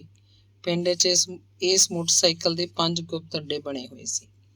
ਜਹਾਜ਼ ਆਉਣ ਦੀ ਖਬਰ ਪਿੰਡ 'ਚ ਮੂੰਹੋਂ ਮੂੰਹ ਸਾਰੇ ਘੁੰਮ ਜਾਂਦੀ। ਅਮਲੀ ਨਗਦ ਪੈਸੇ ਲੈ ਕੇ ਆਪਣੇ ਅੱਡਿਆਂ ਤੇ ਪਹਿਲਾਂ ਹੀ ਖੜੇ ਹੁੰਦੇ। ਅੱਡੇ ਤੇ ਮੋਟਰਸਾਈਕਲ ਬਹੁਤੀ ਦੇਰ ਨਹੀਂ ਠਹਿਰਦਾ ਸੀ। ਬਸ ਆਇਆ ਤੇ ਗਿਆ। ਉਹਨੇ 100 ਗ੍ਰਾਮ, 250 ਗ੍ਰਾਮ, ਅੱਧਾ ਕਿਲੋ, 1 ਕਿਲੋ ਪਹਿਲਾਂ ਹੀ ਪੈਕਟ ਤਿਆਰ ਕੀਤੇ ਹੁੰਦੇ। ਪੈਸੇ ਫੜੀ ਜਾਂਦਾ, ਹੱਥੋਂ ਹੱਥ ਪੈਕਟ ਦੇ ਹੀ ਜਾਂਦਾ। ਫਿਰ ਹੋ ਗਿਆ। ਜਹਾਜ਼ ਉਤਰਨ ਦਾ ਪਤਾ ਤੀਵੀਆਂ ਤੱਕ ਜਾਂਦਾ। ਪਿੰਡ ਦੀਆਂ ਕੁਝ ਔਰਤਾਂ ਵੀ ਜਹਾਜ਼ ਦਾ ਹਿੱਸਾ ਬਣਾਉਂਦੀਆਂ ਸੀ। ਗੇਲੋ ਨੂੰ ਲੱਗਦਾ ਪਿੰਡ 'ਚ ਜਹਾਜ਼ ਨਹੀਂ, ਮੌਤ ਆਪਣੇ ਖੰਭ ਖਿਲਾਰ ਕੇ ਉਤਰੀ ਹੈ। ਮੌਤ ਦੇ ਕਾਲੇ ਪਰਛਾਵੇਂ ਪਿੰਡ ਦੀ ਜਵਾਨੀ ਵਿਚਲੇ ਮਰਦ ਨੂੰ ਧੂਆਂ ਕਰਕੇ ਉੱਡ ਜਾਣਗੇ। ਜਗਰੂਪ ਦੇ ਸੁਆਹ ਹੋਏ ਅੰਦਰਲੇ ਮਰਦ ਤੋਂ ਮੂੰਹ ਮੋੜ ਕੇ ਗੇਲੋ ਇੱਕ ਗੈਰ ਮਰਦ ਬਲਵੰਤ ਅੱਗੇ ਬੋਰੀ ਵਾਂਗ ਵਿਚ ਗਈ ਸੀ। ਬਲਵੰਤ ਨੂੰ ਪਹਿਲੀ ਵਾਰ ਮਿਲ ਕੇ ਉਹਨੂੰ ਨਵਾਂ ਜਨਮ ਮਿਲਿਆ, ਪਰ ਉਹ ਰੋਏ ਵੀ ਬਹੁਤ। ਰੱਬ ਜੇ ਕਿਤੇ ਜਿਉਂਦਾ ਜਾਗਦਾ ਹੁੰਦਾ ਤਾਂ ਜਗਰੂਪ ਅੰਦਰਲਾ ਮਰਦ ਸਾਬਤ ਰਹਿੰਦਾ। ਹੁਣ ਇਹ ਚੋਰੀ ਦਾ ਗੁੜੂ ਕਿੰਨਾ ਕੁ ਚਿਰ ਖਾਂਦੀ ਰਹੂਗੀ। ਬਲਵੰਤ ਤੇ ਗੇਲੋ ਇੱਕ ਦੂਜੇ ਨੂੰ ਇਉਂ ਮਿਲੇ ਜਿਵੇਂ ਹਵਾ ਨੂੰ ਹਵਾ ਮਿਲਦੀ ਹੋਵੇ। ਪਤਾ ਵੀ ਨਹੀਂ ਲੱਗਦਾ ਕਦੋਂ ਤੇ ਕਿਵੇਂ ਇੱਕ ਦੂਜੇ 'ਚ ਭੇਦ ਹੋ ਗਏ। ਬਲਵੰਤ ਲਈ ਇਹ ਇਕੱਲੋਕਾਰ ਘਟਨਾ ਵਾਪਰੀ ਸੀ, ਜਿਵੇਂ ਕੋਈ ਚਮਤਕਾਰ ਹੋਇਆ ਹੋਵੇ। ਅੱਧਾ ਵਕਤ ਤਾਂ ਜੱਦੋਜਹਿਦ 'ਚ ਹੀ ਸੁਰਜੀਤ ਨਾਲ ਲੰਘ ਜਾਂਦਾ ਸੀ। ਸੁਰਜੀਤ ਦੇ ਢਿੱਡੋਂ ਫੁੱਟੇ 2 ਮੁੰਡੇ ਜਿਵੇਂ ਅੰਬਰੀ ਅੰਡੇ ਹੋਣ। ਉਹਨਾਂ ਨੂੰ ਕਿਸੇ ਮਰਦ ਨੇ ਪੈਦਾ ਨਹੀਂ ਕੀਤਾ ਸੀ, ਕਿਸੇ ਔਰਤ ਨੇ ਉਹਨਾਂ ਨੂੰ ਜਣਿਆ ਨਹੀਂ ਸੀ। ਗੇਲੋ ਬਲਵੰਤ ਨੂੰ ਰੱਬ ਦੀ ਅਪਾਰ ਬਖਸ਼ਿਸ਼ ਸਾਬਿਤ ਹੋਈ। ਅੰਗ 48ਵਾਂ। ਜਦੋਂ ਤੋਂ ਬਲਵੰਤ ਤੇ ਜਗਰੂਪ ਇਕੱਠੇ ਦਾਰੂ ਪੀਣ ਲੱਗੇ, ਜਗਰੂਪ ਨੇ ਕਦੇ ਗੇਲੋ ਤੋਂ ਪੈਸੇ ਨਹੀਂ ਮੰਗੇ ਸੀ। ਨਹੀਂ ਤਾਂ ਪਹਿਲਾਂ ਜੇ ਕਦੇ ਉਹਨੂੰ ਦਾਰੂ ਪੀਣ ਜਾਂ ਭੁੱਕੀ ਫੀਮ ਲੈਣ ਲਈ ਪੈਸੇ ਨਾ ਦਿੰਦੀ ਤਾਂ ਆਪਣੇ ਦੰਦ ਕਿਰਚਣ ਲੱਗਦਾ ਤੇ ਫਿਰ ਜੋ ਕੁਝ ਵੀ ਉਹਦੇ ਹੱਥ 'ਚ ਆਉਂਦਾ ਉਹਦੀਆਂ ਹੱਡੀਆਂ ਸੇਕ ਦਿੰਦਾ। ਇਹ ਜ਼ਰੂਰੀ ਨਹੀਂ ਸੀ ਕਿ ਗੇਲੋ ਕੋਲ ਹਰ ਵੇਲੇ ਹੀ ਪੈਸੇ ਹੋਣ, ਕਦੇ ਨਹੀਂ ਵੀ ਸੀ ਹੁੰਦੇ, ਪਰ ਉਹ ਕਿਵੇਂ ਵੀ ਕਰਦੀ ਜਗਰੂਪ ਨੂੰ ਗਲੋਂ ਲਾਉਂਦੀ। ਬਲਵੰਤ ਉਹਨੂੰ ਇਸ ਕਰਕੇ ਵੀ ਚੰਗਾ ਲੱਗਦਾ ਕਿ ਜਗਰੂਪ ਲਈ ਖਰਚ ਕਰਦਾ ਹੈ। ਪਹਿਲਾਂ ਤੋਂ ਬੱਸ ਅੱਡੇ ਦੇ ਬਾਜ਼ਾਰ ਵਾਲੇ ਕਿਧਰੇ ਬੈਠ ਕੇ ਪੀ ਲੈਂਦੇ ਸੀ, ਫਿਰ ਬਲਵੰਤ ਦੇ ਪਸ਼ੂਆਂ ਵਾਲੇ ਘਰ ਬੈਠ ਕੇ ਪੀਣ ਲੱਗੇ ਤੇ ਜਦੋਂ ਬਲਵੰਤ ਉਹਨਾਂ ਦੇ ਘਰ ਆਉਣ ਲੱਗਾ ਤਾਂ ਉਹਨਾਂ ਦੇ ਸਬੰਧ ਬਣ ਗਏ ਤਾਂ ਗੇਲੋ ਨੂੰ ਲੱਗਦਾ ਬਲਵੰਤ ਉਹਦੇ ਨਾਲ ਸਬੰਧਾਂ ਕਰਕੇ ਜਗਰੂਪ ਨੂੰ ਦਾਰੂ ਪਿਆਉਂਦਾ ਹੈ ਤੇ ਦੂਜਾ ਖਰਚ ਕਰਦਾ ਹੈ। ਉਹ ਸੋਚਦੀ ਚੱਲ ਇੰਨਾ ਤਾਂ ਚੰਗਾ ਹੈ, ਜਗਰੂਪ ਵੱਲੋਂ ਉਹਦੇ ਹੱਡ ਬਚੇ ਹੋਏ ਹਨ, ਇਸ ਭਾਈ ਉਹਦਾ ਸੌਦਾ ਕੀ ਮਹਿੰਗਾ ਹੈ। ਭੁੱਖੀ ਖਾ ਕੇ ਜਗਰੂਪ ਬੈਠਕ 'ਚ ਘੂਕ ਸੁੱਤਾ ਪਿਆ ਹੁੰਦਾ। ਜੇਠ ਹਾੜ ਦਾ ਮਹੀਨਾ ਹੋਣ ਕਰਕੇ ਉਹ ਸਿਰ ਦੀ ਪੱਗ ਤੇ ਗਲ ਤੇੜ ਦਾ ਕੁੜਤਾ ਚਾਦਰਾ ਲਾ ਕੇ ਪੈਂਦਾ ਹੁੰਦਾ। ਗਲ ਸਿਰਫ ਰੰਗਦਾਰ ਘਸੀ ਜੀ ਬਨੈਣ ਹੁੰਦੀ ਤੇ ਤੇੜ ਕਾਲੀ ਨਿੱਕਰ। ਕੁੜਤਾ ਚਾਦਰਾ ਕਿੱਲੇ ਟੰਗੇ ਪਏ ਹੁੰਦੇ। ਕਦੇ ਕਦੇ ਸ਼ਰਾਰਤ ਵਜੋਂ ਉਹਦੇ ਕੁੜਤੇ ਦੀ ਵੱਖੀ ਤੇ ਲੱਗੀ ਅੰਦਰਲੀ ਜੇਬ 'ਚ ਉਹਦਾ ਕਾਲਾ ਬਟੂਆ ਕੱਢ ਕੇ ਦੇਖਦੀ। ਬਟੂਆ ਨੋਟਾਂ ਦਾ ਭਰਿਆ ਹੁੰਦਾ। 100 ਦਾ ਨੋਟ, 50 ਦੇ ਨੋਟ, 20 10 ਦੇ ਵੀ। 500-700 ਰੁਪਇਆ ਜ਼ਰੂਰ ਹੁੰਦਾ। ਉਹ ਡੂੰਘੀਆਂ ਸੋਚਾਂ 'ਚ ਉਤਰ ਜਾਂਦੀ। ਦੰਦਾਂ 'ਚ ਜੀਭ ਲੈ ਕੇ ਮਨ ਨਾਲ ਗੱਲ ਕਰਦੀ। ਅੜਿਆ ਇੰਨੇ ਪੈਸੇ ਕਿੱਥੋਂ ਆਉਂਦੇ ਨੇ ਜੈ ਖਾਣੇ ਦੇ ਇਹਦੇ ਕੋਲ। ਫਿਰ ਉਹ ਸ਼ਰਾਰਤ ਵਜੋਂ ਹੀ ਬਟੂਏ 'ਚੋਂ ਕਦੇ 50 ਦਾ ਇੱਕ ਨੋਟ, ਕਦੇ 10-20 ਦੇ 2-2 ਨੋਟ ਖਸਕਾ ਲੈਂਦੀ। ਜਗਰੂਪ ਨੂੰ ਪਤਾ ਨਹੀਂ ਲੱਗਦਾ ਸੀ, ਨਾ ਉਹਨੇ ਬਟੂਏ 'ਚ ਰੱਖਣ ਵੇਲੇ ਕਦੇ ਨੋਟ ਗਿਣੇ ਤੇ ਨਾ ਖਰਚਣ ਵੇਲੇ। ਸ਼ਾਹੀ ਬੰਦਾ ਸੀ, ਦਰਵੇਸ਼ ਆਦਮੀ, ਜਿਵੇਂ ਮਾਇਆ ਨਾਲ ਕੋਈ ਮੋਹ ਹੀ ਨਾ ਹੋਵੇ। ਨਸ਼ਿਆਂ ਦੀ ਘੂਕੀ 'ਚ ਸੁਪਨਿਆਂ ਦੀ ਦੁਨੀਆ ਭੋਗਦਾ ਤੇ ਮਸਤ ਰਹਿੰਦਾ। ਦੇਖਣ ਤੋਂ ਜਗਰੂਪ ਦਾ ਪਤਾ ਨਹੀਂ ਲੱਗਦਾ ਸੀ ਕਿ ਪੜ੍ਹਿਆ ਲਿਖਿਆ ਬੰਦਾ ਹੈ ਜਾਂ ਅਨਪੜ੍ਹ। ਹੁਣ ਜੋ ਸਕੂਲ ਦੀਆਂ 5-6 ਜਮਾਤਾਂ ਪੜ੍ਹਿਆ ਹੋਇਆ ਸੀ। ਹੁਣ ਜਦੋਂ ਉਹ ਸਿਰ ਉੱਤੇ ਪੂਣੀ ਕਰਕੇ ਪੋਚਵੇਂ ਲੜਦੀ ਪੱਗ ਬੰਨ੍ਹਦਾ ਤੇ ਆਮ ਬੋਲ ਚਾਲ 'ਚ ਅੰਗਰੇਜ਼ੀ ਦਾ ਕੋਈ ਸ਼ਬਦ ਬੋਲਦਾ ਤਾਂ ਪੜ੍ਹਿਆ ਲਿਖਿਆ ਲੱਗਦਾ। ਪਰ ਤੇੜ ਲਮਕਵਾਂ ਚਾਦਰਾ ਬੰਨ੍ਹਦਾ, ਪੈਰਾਂ 'ਚ ਨੋਕਾਂ ਵਾਲੀ ਕੱਢਵੀਂ ਜੁੱਤੀ ਤੇ ਦਾੜੀ ਮੁੱਛਾਂ ਛਾਂਟਵੀਆਂ ਰੱਖਦਾ, ਭੁੱਕੀ ਫੀਮ ਪਤਾ ਨਹੀਂ ਸੁਆਹ ਕੇ ਕੀ ਖਾਂਦਾ, ਤਾਂ ਜਮਾਂ ਅਨਪੜ੍ਹ ਨਜ਼ਰ ਆਉਂਦਾ। ਪਰ ਨਸ਼ਾ ਪੱਤਾ ਤਾਂ ਪੜ੍ਹੇ ਲਿਖੇ ਮੁੰਡੇ ਵੀ ਕਰਦੇ। ਫਿਰ ਵੀ ਉਹ ਜਗਰੂਪ ਵਰਗੇ ਨਹੀਂ ਸੀ। ਉਹ ਡੰਗਰ ਜਿਹਾ ਬਣਿਆ ਰਹਿੰਦਾ ਸੀ। ਜਦੋਂ ਬਲਵੰਤ ਉਹਨਾਂ ਦੇ ਘਰ ਆਉਣ ਲੱਗਿਆ ਸੀ, ਉਹ ਤੋਂ ਅਗਲੇ ਸਾਲ ਹੀ ਝੋਨੇ ਦੀ ਫਸਲ ਉਹਨਾਂ ਦੇ ਪੱਲੇ ਪਈ ਤਾਂ ਗੇਲੋ ਨੂੰ ਸ਼ੱਕ ਹੋਇਆ। ਐਤਕੀ ਝੋਨਾ ਇੰਨਾ ਥੋੜ੍ਹਾ ਕਿਉਂ ਹੋਇਆ? ਉਹਨੇ ਬਲਵੰਤ ਨੂੰ ਤਾਂ ਕੁਛ ਨਾ ਪੁੱਛਿਆ, ਜਗਰੂਪ ਕੋਲ ਗੱਲ ਛੇੜੀ। ਉਹ ਭੜਕ ਪਿਆ, ਉੱਚਾ ਉੱਚਾ ਬੋਲਣ ਲੱਗ ਪਿਆ। ਆਪਣੇ ਕੀ, ਸਾਰਿਆਂ ਦੇ ਐਤਕੀ ਝੋਨੇ ਦਾ ਝਾੜ ਘੱਟ ਨਿਕਲਿਆ। ਪਾਣੀ ਪੂਰੇ ਨਹੀਂ ਲੱਗੇ ਨਾ, ਬਿਜਲੀ ਦੇ ਕੱਟਾਂ ਨੇ ਤਬਾਹ ਕਰਤੀ ਦੁਨੀਆ। ਮੋਟਰਾਂ ਚੱਲੀਆਂ ਹੀ ਨਹੀਂ। ਨਹਿਰ ਵਾਲਿਆਂ ਦੀ ਬੜੀ ਬੇੜੀ ਬੈਠੀ ਰਹਿੰਦੀ ਹੈ। ਫਿਰ ਵੀ ਜਿੰਨਾ ਝੋਨਾ ਐਤਕੀ ਘਰ ਆ ਡਿੱਗਿਆ ਬਹੁਤ ਹੈ। ਤੂੰ ਗੱਲਾਂ ਕਿਹੜੀਆਂ ਕਰਦੀਆਂ? ਬੰਦੇ ਨੂੰ ਕੁਝ ਸਮਝ ਹੋਣੀ ਚਾਹੀਦੀ ਹੈ। ਤੇ ਫਿਰ ਕਣਕ ਦੀ ਫਸਲ ਨੇ ਤਾਂ ਉਹੀ ਪੁੱਟਤੀ ਦੁਨੀਆ। ਕਣਕ ਗੋਡੇ ਗੋਡੇ ਸੀ ਜਦੋਂ ਝੜੀ ਲੱਗ ਗਈ। ਸਿਆਲ ਦੀ ਝੜੀ ਹਾੜਾਂ ਦੀ ਝੜੀ ਨਾਲੋਂ ਵੀ ਬੁਰੀ ਹੁੰਦੀ ਹੈ। ਨਿੱਕੀ ਨਿੱਕੀ ਕਣੀ ਦਾ ਮੀਂਹ 7-8 ਦਿਨ ਨਹੀਂ ਹਟਿਆ। ਪਹਿਲਾਂ ਤਾਂ ਲੋਕਾਂ ਨੇ ਸੋਚਿਆ ਐਵੇਂ ਛਿੜਕਾ ਛੰਬਾ ਜਿਹਾ 2 ਦਿਨਾਂ ਨੂੰ ਹਟ ਜਾਊਗਾ, ਪਰ ਇਹ ਤਾਂ ਵੱਧਦਾ ਹੀ ਵੱਧਦਾ ਜਾ ਰਿਹਾ ਸੀ। ਛੜਾਕੇ ਦਾ ਮੀਂਹ ਹੋਵੇ ਤਾਂ ਪਾਣੀ ਵਹਿ ਜਾਂਦਾ। ਨਿੱਕੀ ਕਣੀ ਦਾ ਮੀਂਹ ਇੰਨਾ ਐਨ ਸਿੱਧਾ ਧਰਤੀ ਅੰਦਰ ਜਜ਼ਬ ਹੋਣ ਲੱਗਦਾ। 7-8 ਦਿਨਾਂ ਦੇ ਇਸ ਮੀਂਹ ਨੇ ਤਬਾਹੀ ਲਿਆਤੀ। ਪਾਣੀ ਕਣਕਾਂ ਦੇ ਉੱਤੋਂ ਦੀ ਫਿਰਨ ਲੱਗਿਆ। ਬਹੁਤੇ ਖੇਤਾਂ 'ਚ ਕਿਧਰੇ ਨਿਕਲਦਾ ਵੀ ਨਹੀਂ ਲੱਗਦਾ ਸੀ। ਜਿਨ੍ਹਾਂ ਕਣਕਾਂ 'ਚੋਂ ਪਾਣੀ ਨਿਕਲ ਗਿਆ ਕਿਧਰੇ ਜਾਂ 5-7 ਦਿਨਾਂ 'ਚ ਉਂਝ ਵੀ ਸੁੱਕ ਗਿਆ, ਉਹ ਤਾਂ ਬਚ ਗਈਆਂ। ਫਿਰ ਕੁਝ ਦਿਨਾਂ 'ਚ ਹੀ ਤਰਾਂਗੇ ਪੈ ਗਈਆਂ, ਉਸਰਨ ਲੱਗੀਆਂ। ਜਿੱਥੇ ਪਾਣੀ 10 ਦਿਨ ਖੜਾ ਰਿਹਾ, ਉਹ ਫਸਲਾਂ ਵਿੱਚ ਹੀ ਮੱਚ ਗਈਆਂ। ਨਾੜ ਗਲ ਗਿਆ, ਪੱਤੇ ਪੀਲੇ ਪੈ ਗਏ। ਦੇਖ ਦੇਖ ਜੱਟਾਂ ਨੂੰ ਰੋਣ ਆਉਂਦਾ। ਰੱਬ ਵੈਰੀ ਫਿਰ ਵੀ ਹਟਿਆ ਨਹੀਂ। ਜਿਹੜੀ ਕਣਕ ਪਾਣੀ ਦੀ ਮਾਰ ਤੋਂ ਬਚ ਗਈ ਸੀ, ਉਹਦੇ ਤੇ ਗੜੇਮਾਰ ਹੋ ਗਈ। ਇੱਕ ਵੱਡਾ ਝੱਖੜ ਝੁੱਲਿਆ ਸੀ, ਜਿਹੜਾ ਮਾਲਵੇ 'ਚ ਕਿਸੇ ਸਾਲ ਆਉਂਦਾ ਹੁੰਦਾ। ਮਾਲਵੇ ਦੇ ਲੋਕ ਇਸ ਤੂਫਾਨੀ ਕਹਿਰ ਨੂੰ ਬਠਿੰਡੇ ਵਾਲਾ ਦਿਓ ਆਖਦੇ। ਇਸ ਵਾਰ ਤਾਂ ਝੱਖੜ ਉਦੋਂ ਆਇਆ ਜਦੋਂ ਕਣਕਾਂ ਦੁੱਧੇ ਪਈਆਂ ਸੀ। ਕਿਧਰੇ ਤਾਂ ਬੱਲੀਆਂ ਪੱਕਣ ਦੇ ਸਿਰ ਸੀ। ਝੱਖੜ ਨੇ ਸੜਕਾਂ ਕਿਨਾਰੇ ਖੜੇ ਦਰਖਤ ਭੰਨਤੇ, ਕਣਕਾਂ ਦੇ ਨਾੜ ਤੋੜਤੇ, ਪੱਤੇ ਪੱਤਾ ਕਰਤੇ। ਫਸਲਾਂ ਦੇ ਲੱਕ ਟੁੱਟ ਚੁੱਕੇ ਸੀ, ਉਹ ਟੇਢੀਆਂ ਹੋਈਆਂ ਪਈਆਂ ਸੀ। ਕੁਝ ਦਿਨਾਂ ਬਾਅਦ ਬੱਲੀਆਂ ਦੇ ਦਾਣੇ ਕਾਲੇ ਹੋ ਗਏ। ਜੱਟਾਂ ਲਈ ਵਿਸਾਖੀ ਇੱਕ ਮਹਾਂਸੋਗੀ ਦਿਨ ਹੋ ਕੇ ਲੰਘ ਗਈ। ਜਗਰੂਪ ਦੀ ਸਾਰੀ ਫਸਲ ਮਾਰੀ ਗਈ। ਇੱਕ ਡਾਲ ਵੀ ਘਰ ਨਹੀਂ ਆਇਆ। ਝੋਨੇ ਦਾ ਵੱਟਿਆ ਸੀ, ਕਦੋਂ ਦਾ ਖਾਈ ਪੀ ਬੈਠੇ ਸੀ। ਉਹਨਾਂ ਦੇ ਘਰ ਭੰਗ ਪੁੱਜਣ ਲੱਗੀ। ਜਦੋਂ ਆਪਣੇ ਹੱਥੀਂ ਗੁਰਮੇਲ ਕੌਰ ਨੇ ਇੱਕ ਕਿੱਲਾ ਬਲਵੰਤ ਕੋਲ ਗਹਿਣੇ ਧਰਿਆ ਤਾਂ ਉਹਨੂੰ ਇਹ ਵੀ ਪਤਾ ਉਸੇ ਦਿਨ ਲੱਗਿਆ ਕਿ ਜਗਰੂਪ ਨੇ ਇੱਕ ਕਿੱਲਾ ਪਿਛਲੇ ਸਾਲ ਵੀ ਦੇ ਦਿੱਤਾ ਸੀ। ਇਹ ਇੱਕ ਗੁਪਤ ਸਮਝੌਤਾ ਸੀ। ਵਾਹੇ ਬੀਜੇਗਾ ਬਲਵੰਤ ਆਪ ਹੀ, ਕਿਸੇ ਤੀਜੇ ਬੰਦੇ ਨੂੰ ਇਹਦੀ ਸੌ ਤੱਕ ਵੀ ਨਹੀਂ ਹੋਏਗੀ।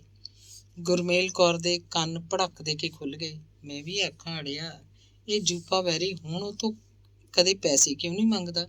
ਉਹਦੇ ਬਟੂਏ 'ਚ ਨੋਟ ਕਿੱਥੋਂ ਆਉਂਦੇ ਨੇ? ਉਹਨਾਂ ਦੋਹਾਂ ਦੀ ਮੀਟ ਸ਼ਰਾਬ ਕਿੱਥੋਂ ਆਉਂਦੀ ਹੈ? ਹੇ ਮੇਰੇ ਰਾਮ!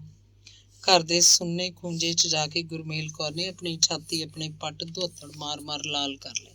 ਚੀਕਾਂ ਮਾਰ ਕਿਹਨੂੰ ਸੁਣਾਉਂਦੀ? ਮੈਂ ਤਾਂ ਕਹਿੰਦੀ ਹਾਂ ਜਗਰੂਪ ਬੰਦਿਆ, ਤੂੰ ਕੀੜੇ ਪੈ ਕੇ ਮਰੇ। ਤੇਰੇ ਸੁੰਡ ਚੱਲਣ, ਤੇਰੇ ਮਾਸ ਨੂੰ ਕਾਂ ਕੁੱਤੇ ਵੀ ਨਾ ਖਾਣ, ਜਿਹੜੀ ਤੂੰ ਕੀਤੀ ਹੈ ਮੇਰੇ ਨਾਲ। ਮੈਂ ਤਾਂ ਕਬੀਲਦਾਰੀ ਖਾਤਰ ਗਹਿਣੇ ਧਰਿਆ ਕਿੱਲਾ, ਤੂੰ ਕਾਹਦੀ ਖਾਤਰ ਫੂਕੀ ਕਿੱਲਾ ਜ਼ਮੀਨ। ਭੁੱਕੀਆਂ ਫੀਮਾਂ 'ਚ ਪੈ ਕੇ ਆਪ ਤਾਂ ਬੰਦਾ ਵੀ ਨਾ ਰਿਹਾ, ਹੁਣ ਜ਼ਮੀਨ ਨੂੰ ਵਾਢਾ ਧਰ ਲਿਆ। ਗੇਲੋ ਜਿਵੇਂ ਕੰਧਾਂ ਨਾਲ ਗੱਲਾਂ ਕਰ ਰਹੀ ਹੋਵੇ। ਕਣਕ ਤਾਂ ਮਾਰੀ ਗਈ ਸੋ ਮਾਰੀ ਗਈ। ਗੇਲੋ ਉੱਤੇ ਇੱਕ ਹੋਰ ਕਹਿਰ ਵੀ ਟੁੱਟਿਆ ਸੀ।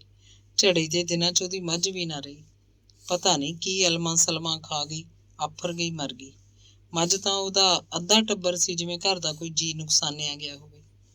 ਕੀਤੂ ਨੂੰ ਹਰ ਵਰੇ ਵਿਸਾਖੀ ਤੋਂ ਬਾਅਦ ਨਵੇਂ ਪੈਸੇ ਦੇਣੇ ਹੁੰਦੇ। ਕੁੜੀ ਦੀ ਪੜ੍ਹਾਈ ਦਾ ਖਰਚ ਸੀ, ਹੁਣ ਉਹ ਹਾਈ ਸਕੂਲ 'ਚ ਸੀ। 10 ਰੁਪਏ ਉਹਦਾ ਨਿੱਤ ਦਾ ਜੇਬ ਖਰਚ ਸੀ। ਰਿਸੈਸ ਵੇਲੇ ਹੋਰ ਕੁੜੀਆਂ ਰੇਹੜੀਆਂ ਤੋਂ ਲੈ ਕੇ ਖਾਂਦੀਆਂ ਪੀਂਦੀਆਂ, ਉਹ ਪਿੱਛੇ ਕਿਉਂ ਰਹਿੰਦੀ।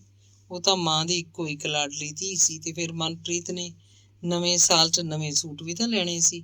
ਉਹਦੀਆਂ ਕਰੀਮਾਂ ਪਾਊਡਰ ਦੂਜੀਆਂ ਕੁੜੀਆਂ ਤੋਂ ਘੱਟ ਨਹੀਂ ਸੀ। ਗੇਲੋ ਕੋਲ ਜਿਹੜੇ ਜਾਲਖੇ ਜਿਹੇ ਸੂਤੀ ਕੱਪੜੇ ਦੇ 3 ਸੂਟ ਸੀ ਤੇ ਸਨੁੱਕੜੇ ਵਰਗੇ ਦੇ 2 ਸੂਟ ਵੀ, ਇਹ ਸਭ ਤਾਂ ਸੁੱਟਣ ਵਾਲੇ ਬਣੇ ਪਏ ਸੀ। ਕੀ ਹੋਇਆ ਜੇ ਉਹਦਾ ਘਰ ਵਾਲਾ ਮਖੱਟੂ ਤੇ ਫੀਮੀ ਪੋਸਤੀ ਸੀ, ਉਹਦੇ ਅੰਦਰਲਾ ਆਪਣਾ ਚਾਅ ਵੀ ਤਾਂ ਸੀ। ਜਗਰੂਪ ਲਈ ਨਾ ਸੀ, ਉਹ ਬਲਵੰਤ ਵਾਸਤੇ ਤਾਂ ਸੱਜ ਸਵਰ ਕੇ ਰਹਿਣਾ ਚਾਹੁੰਦੀ ਸੀ। ਤੀਵੀਂ ਨਾਤੀ ਧੋਤੀ ਹੋਵੇ ਬਣੀ ਠਣੀ ਤਾਂ ਬੰਦਾ ਚੁੰਬਕ ਵਾਂਗ ਆ ਚੰਬੜਦਾ। ਗੰਦੀ ਸੜੀ ਤੇ ਅੱਧੋ ਰਾਣੀ ਮੈਲੇ ਕੱਪੜਿਆਂ ਵਾਲੀ ਔਰਤ ਕਿਸੇ ਡੰਗਰ ਪਸ਼ੂ ਤੋਂ ਵੱਧ ਨਹੀਂ ਹੁੰਦੀ। ਗੋਹੇ ਮੂਤ ਨਾਲ ਲਿਬੜੀ ਮੈਸ ਹੋਵੇ ਜਿਵੇਂ। ਗੁਰਮੇਲ ਕੌਰ ਨੇ ਨਵੀਂ ਮੱਝ ਵੀ ਲੈਣੀ ਸੀ, ਕੋਈ ਸੱਜਰ ਸੂਈ ਮੱਝ, ਤੇ ਫਿਰ ਸਾਰੇ ਸਾਲ ਦੀ ਕਬੀਲਦਾਰੀ ਪਈ ਸੀ ਉਹਦੇ ਸਾਹਮਣੇ। ਜਿਵੇਂ ਕਣਕ ਮਾਰੀ ਗਈ, ਐਵੇਂ ਅਗਲੀ ਸੌਣੀ ਦਾ ਕੀ ਪਤਾ ਸਿਰੇ ਲੱਗੇਗੀ ਜਾਂ ਨਹੀਂ। ਸਿਆਣਿਆਂ ਦੀ ਆਖੀ ਉਹਦੇ ਦਿਮਾਗ 'ਚ ਆਉਂਦੀ। ਅਖੇ ਪੱਕੀ ਖੇਤੀ ਦੇਖ ਕੇ ਗਰਵ ਕਰੇ ਕਿਸਾਨ। ਝੱਖੜ ਝੋਲਾ ਸਿਰ ਖੜਾ, ਘਰ ਆਵੇ ਤਾਂ ਜਾਣ। ਸਾਲ ਕਿਹਨੂੰ ਆਇਆ, ਝੋਨੇ ਦੀ ਫਸਲ ਘਰ ਆਉਣ ਤੋਂ ਪਹਿਲਾਂ ਹੀ 1 ਕਿੱਲੇ ਦਾ ਗਹਿਣਾ ਕਬੀਲਦਾਰੀ ਦੇ ਖੱਡੀ ਜਾ ਵੜਿਆ। ਫਿਰ ਭੁੱਚੋ ਮੰਡੀ ਵਾਲੇ ਗੰਗਾ ਰਾਮ ਆੜ੍ਹਤੀਏ ਨੇ ਅਗਲਾ ਪਿਛਲਾ ਸਾਰਾ ਜੋੜ ਕਰਕੇ ਝੋਨੇ ਦੀ ਰਕਮ 'ਚੋਂ ਅੱਧ ਵੀ ਪੱਲੇ ਨਾ ਪਾਇਆ। ਬਹੀ ਤੇ ਲਕੀਰ ਮਾਰ ਕੇ ਗੰਗਾ ਰਾਮ ਕਹਿੰਦਾ, ਲੈ ਭਾਈ ਗੁਰਮੇਲ ਕੌਰ, ਕਿਰਾ ਆਪਣਾ ਹਿਸਾਬ ਕਿਤਾਬ ਨੱਕੀ ਹੋ ਗਿਆ, ਮੁਕਾਇਆ ਚੰਗਾ ਰਹਿੰਦਾ, ਨਹੀਂ ਫੇਰ ਵਿਆਜ ਪਈ ਜਾਂਦਾ, ਕੀ ਫਾਇਦਾ। ਲੈ ਫੇਰ ਅੱਗੇ ਨੂੰ ਦੁਕਾਨ ਤੁਹਾਡੀ ਹੈ, ਅੜੇ ਥੋੜੇ ਅਸੀਂ ਹਾਜ਼ਰ ਹਾਂ, ਜਿੰਨੇ ਜੋਗੇ ਹੈਗੇ ਆ ਭਾਈ। ਗੇਲੋ ਹੌਕਾ ਲੈ ਕੇ ਉੱਠ ਖੜੀ। ਗੇਲੋ ਸੌਦੇ ਸੂਤ ਨੂੰ ਬਹੁਤਾ ਕਰਕੇ ਭੁੱਚੋ ਮੰਡੀ ਜਾਂਦੀ ਹੁੰਦੀ। ਮਨਪ੍ਰੀਤ ਨੂੰ ਛੁੱਟੀ ਹੁੰਦੀ ਤਾਂ ਉਹ ਵੀ ਨਾਲ ਤੁਰ ਪੈਂਦੀ।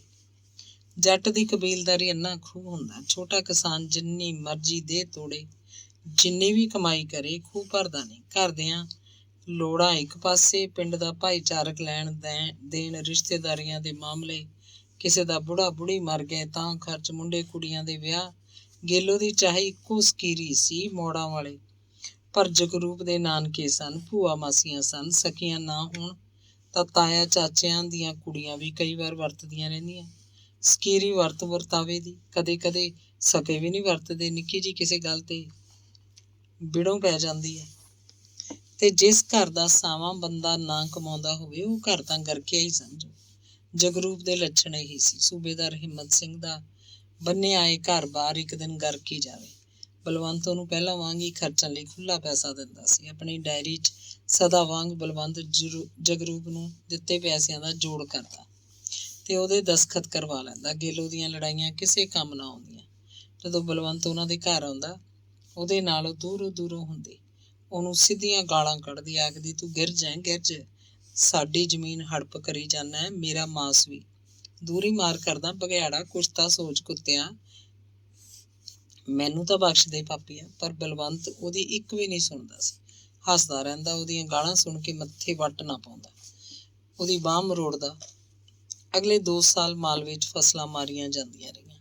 ਦੋਵੇਂ ਸਾਲ ਸਾਉਣ ਮਹੀਨੇ ਇੰਨੇ ਮੀਂਹ ਪਏ, ਝੋਨੇ ਦੀ ਫਸਲ ਪਾਣੀ 'ਚ ਡੁੱਬੀ ਰਹੀ ਤੇ ਪੱਤੇ ਪੀਲੇ ਪੈ ਗਏ, ਦਾਣੇ ਬਣੇ ਹੀ ਨਹੀਂ।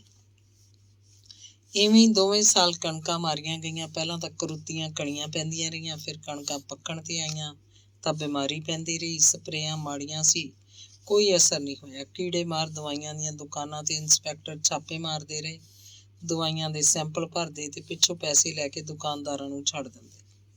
ਦੇਸ਼ 'ਚ ਕੋਈ ਰਾਜਾ ਬਾਬੂ ਨਹੀਂ ਰਹਿ ਗਿਆ ਸੀ ਕਿ ਦੁਕਾਨਦਾਰ ਵਿੱਚ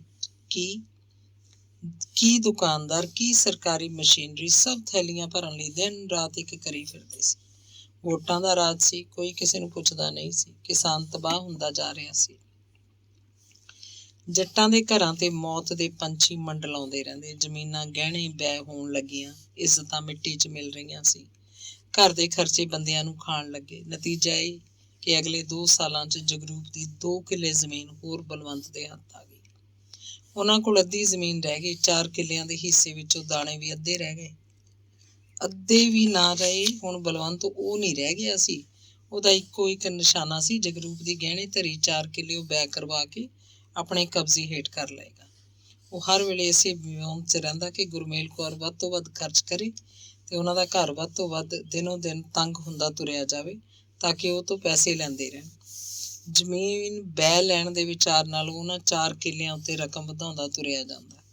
ਉਹਦੀ ਇਹੀ ਮਨਸ਼ਾ ਸੀ ਕਿ 4 ਕਿੱਲਿਆਂ ਉੱਤੇ ਗਹਿਣੇ ਦੀ ਰਕਮ ਇੰਨੀ ਵੱਧ ਹੋ ਜਾਏ ਕਿ ਜਗਰੂਪ ਕਦੇ ਵੀ ਇਹਨਾਂ 4 ਕਿੱਲਿਆਂ ਨੂੰ ਛੁਡਵਾ ਨਾ ਸਕੇ, ਲੋੜ ਵੇਲੇ ਬੈਈ ਕਰਵਾ ਦੇ।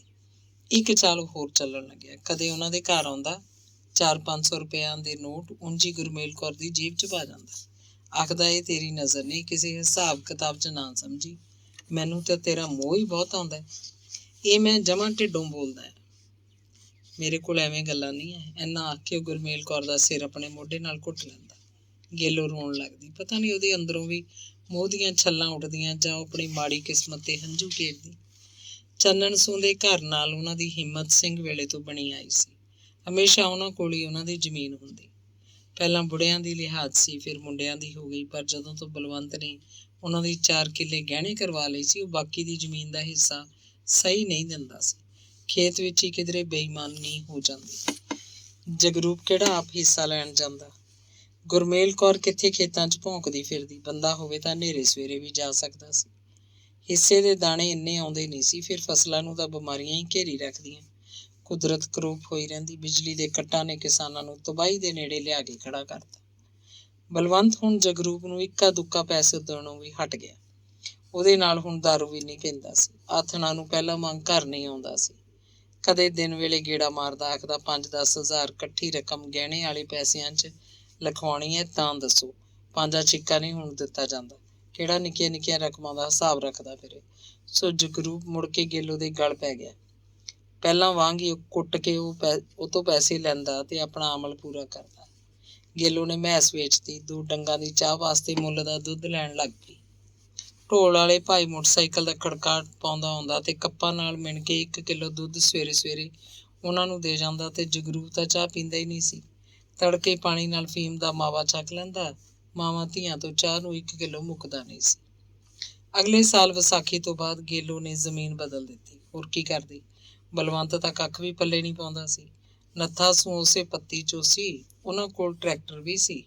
ਪਹਿਲੇ ਸਾਲ ਹੀ ਚਾਹੇ ਨੱਥਾ ਸੂਹ ਨੇ ਸਾਉਣੀ ਦੀ ਫਸਲ ਦਾ ਪੂਰਾ ਹਿੱਸਾ ਦਿੱਤਾ ਸੀ, ਪਰ ਗੇਲੋ ਦੇ ਘਰ ਦਾ ਖਰਚ ਵੱਡਾ ਸੀ। ਜਗਰੂਪ ਸੂਹ ਦੇ ਸ਼ਾਹੀ ਖਰਚ ਸੀ। 4 ਕਿੱਲਿਆਂ ਦੀ ਕਮਾਈ ਨਾਲ ਗੇਲੋ ਨੂੰ ਸਰਦਾ ਨਹੀਂ ਲੱਗਦਾ ਸੀ।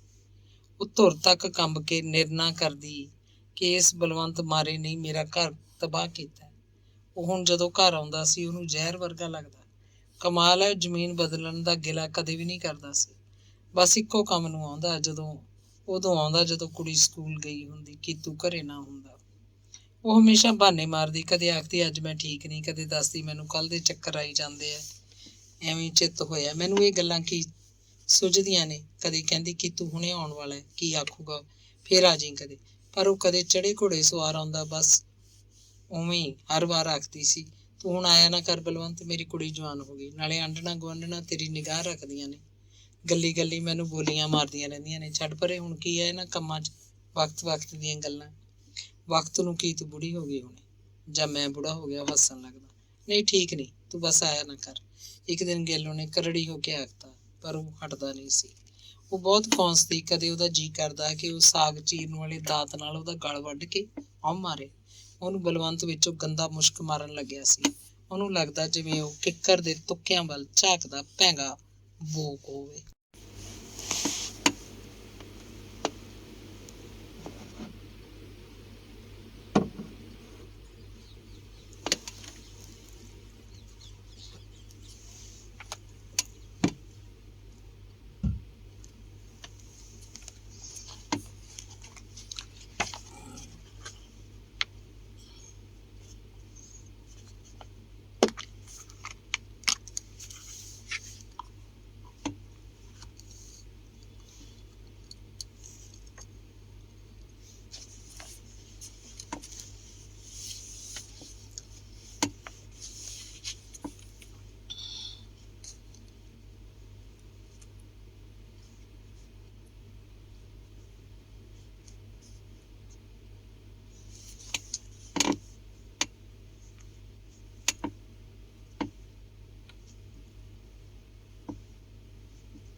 ਅੰਗ 49।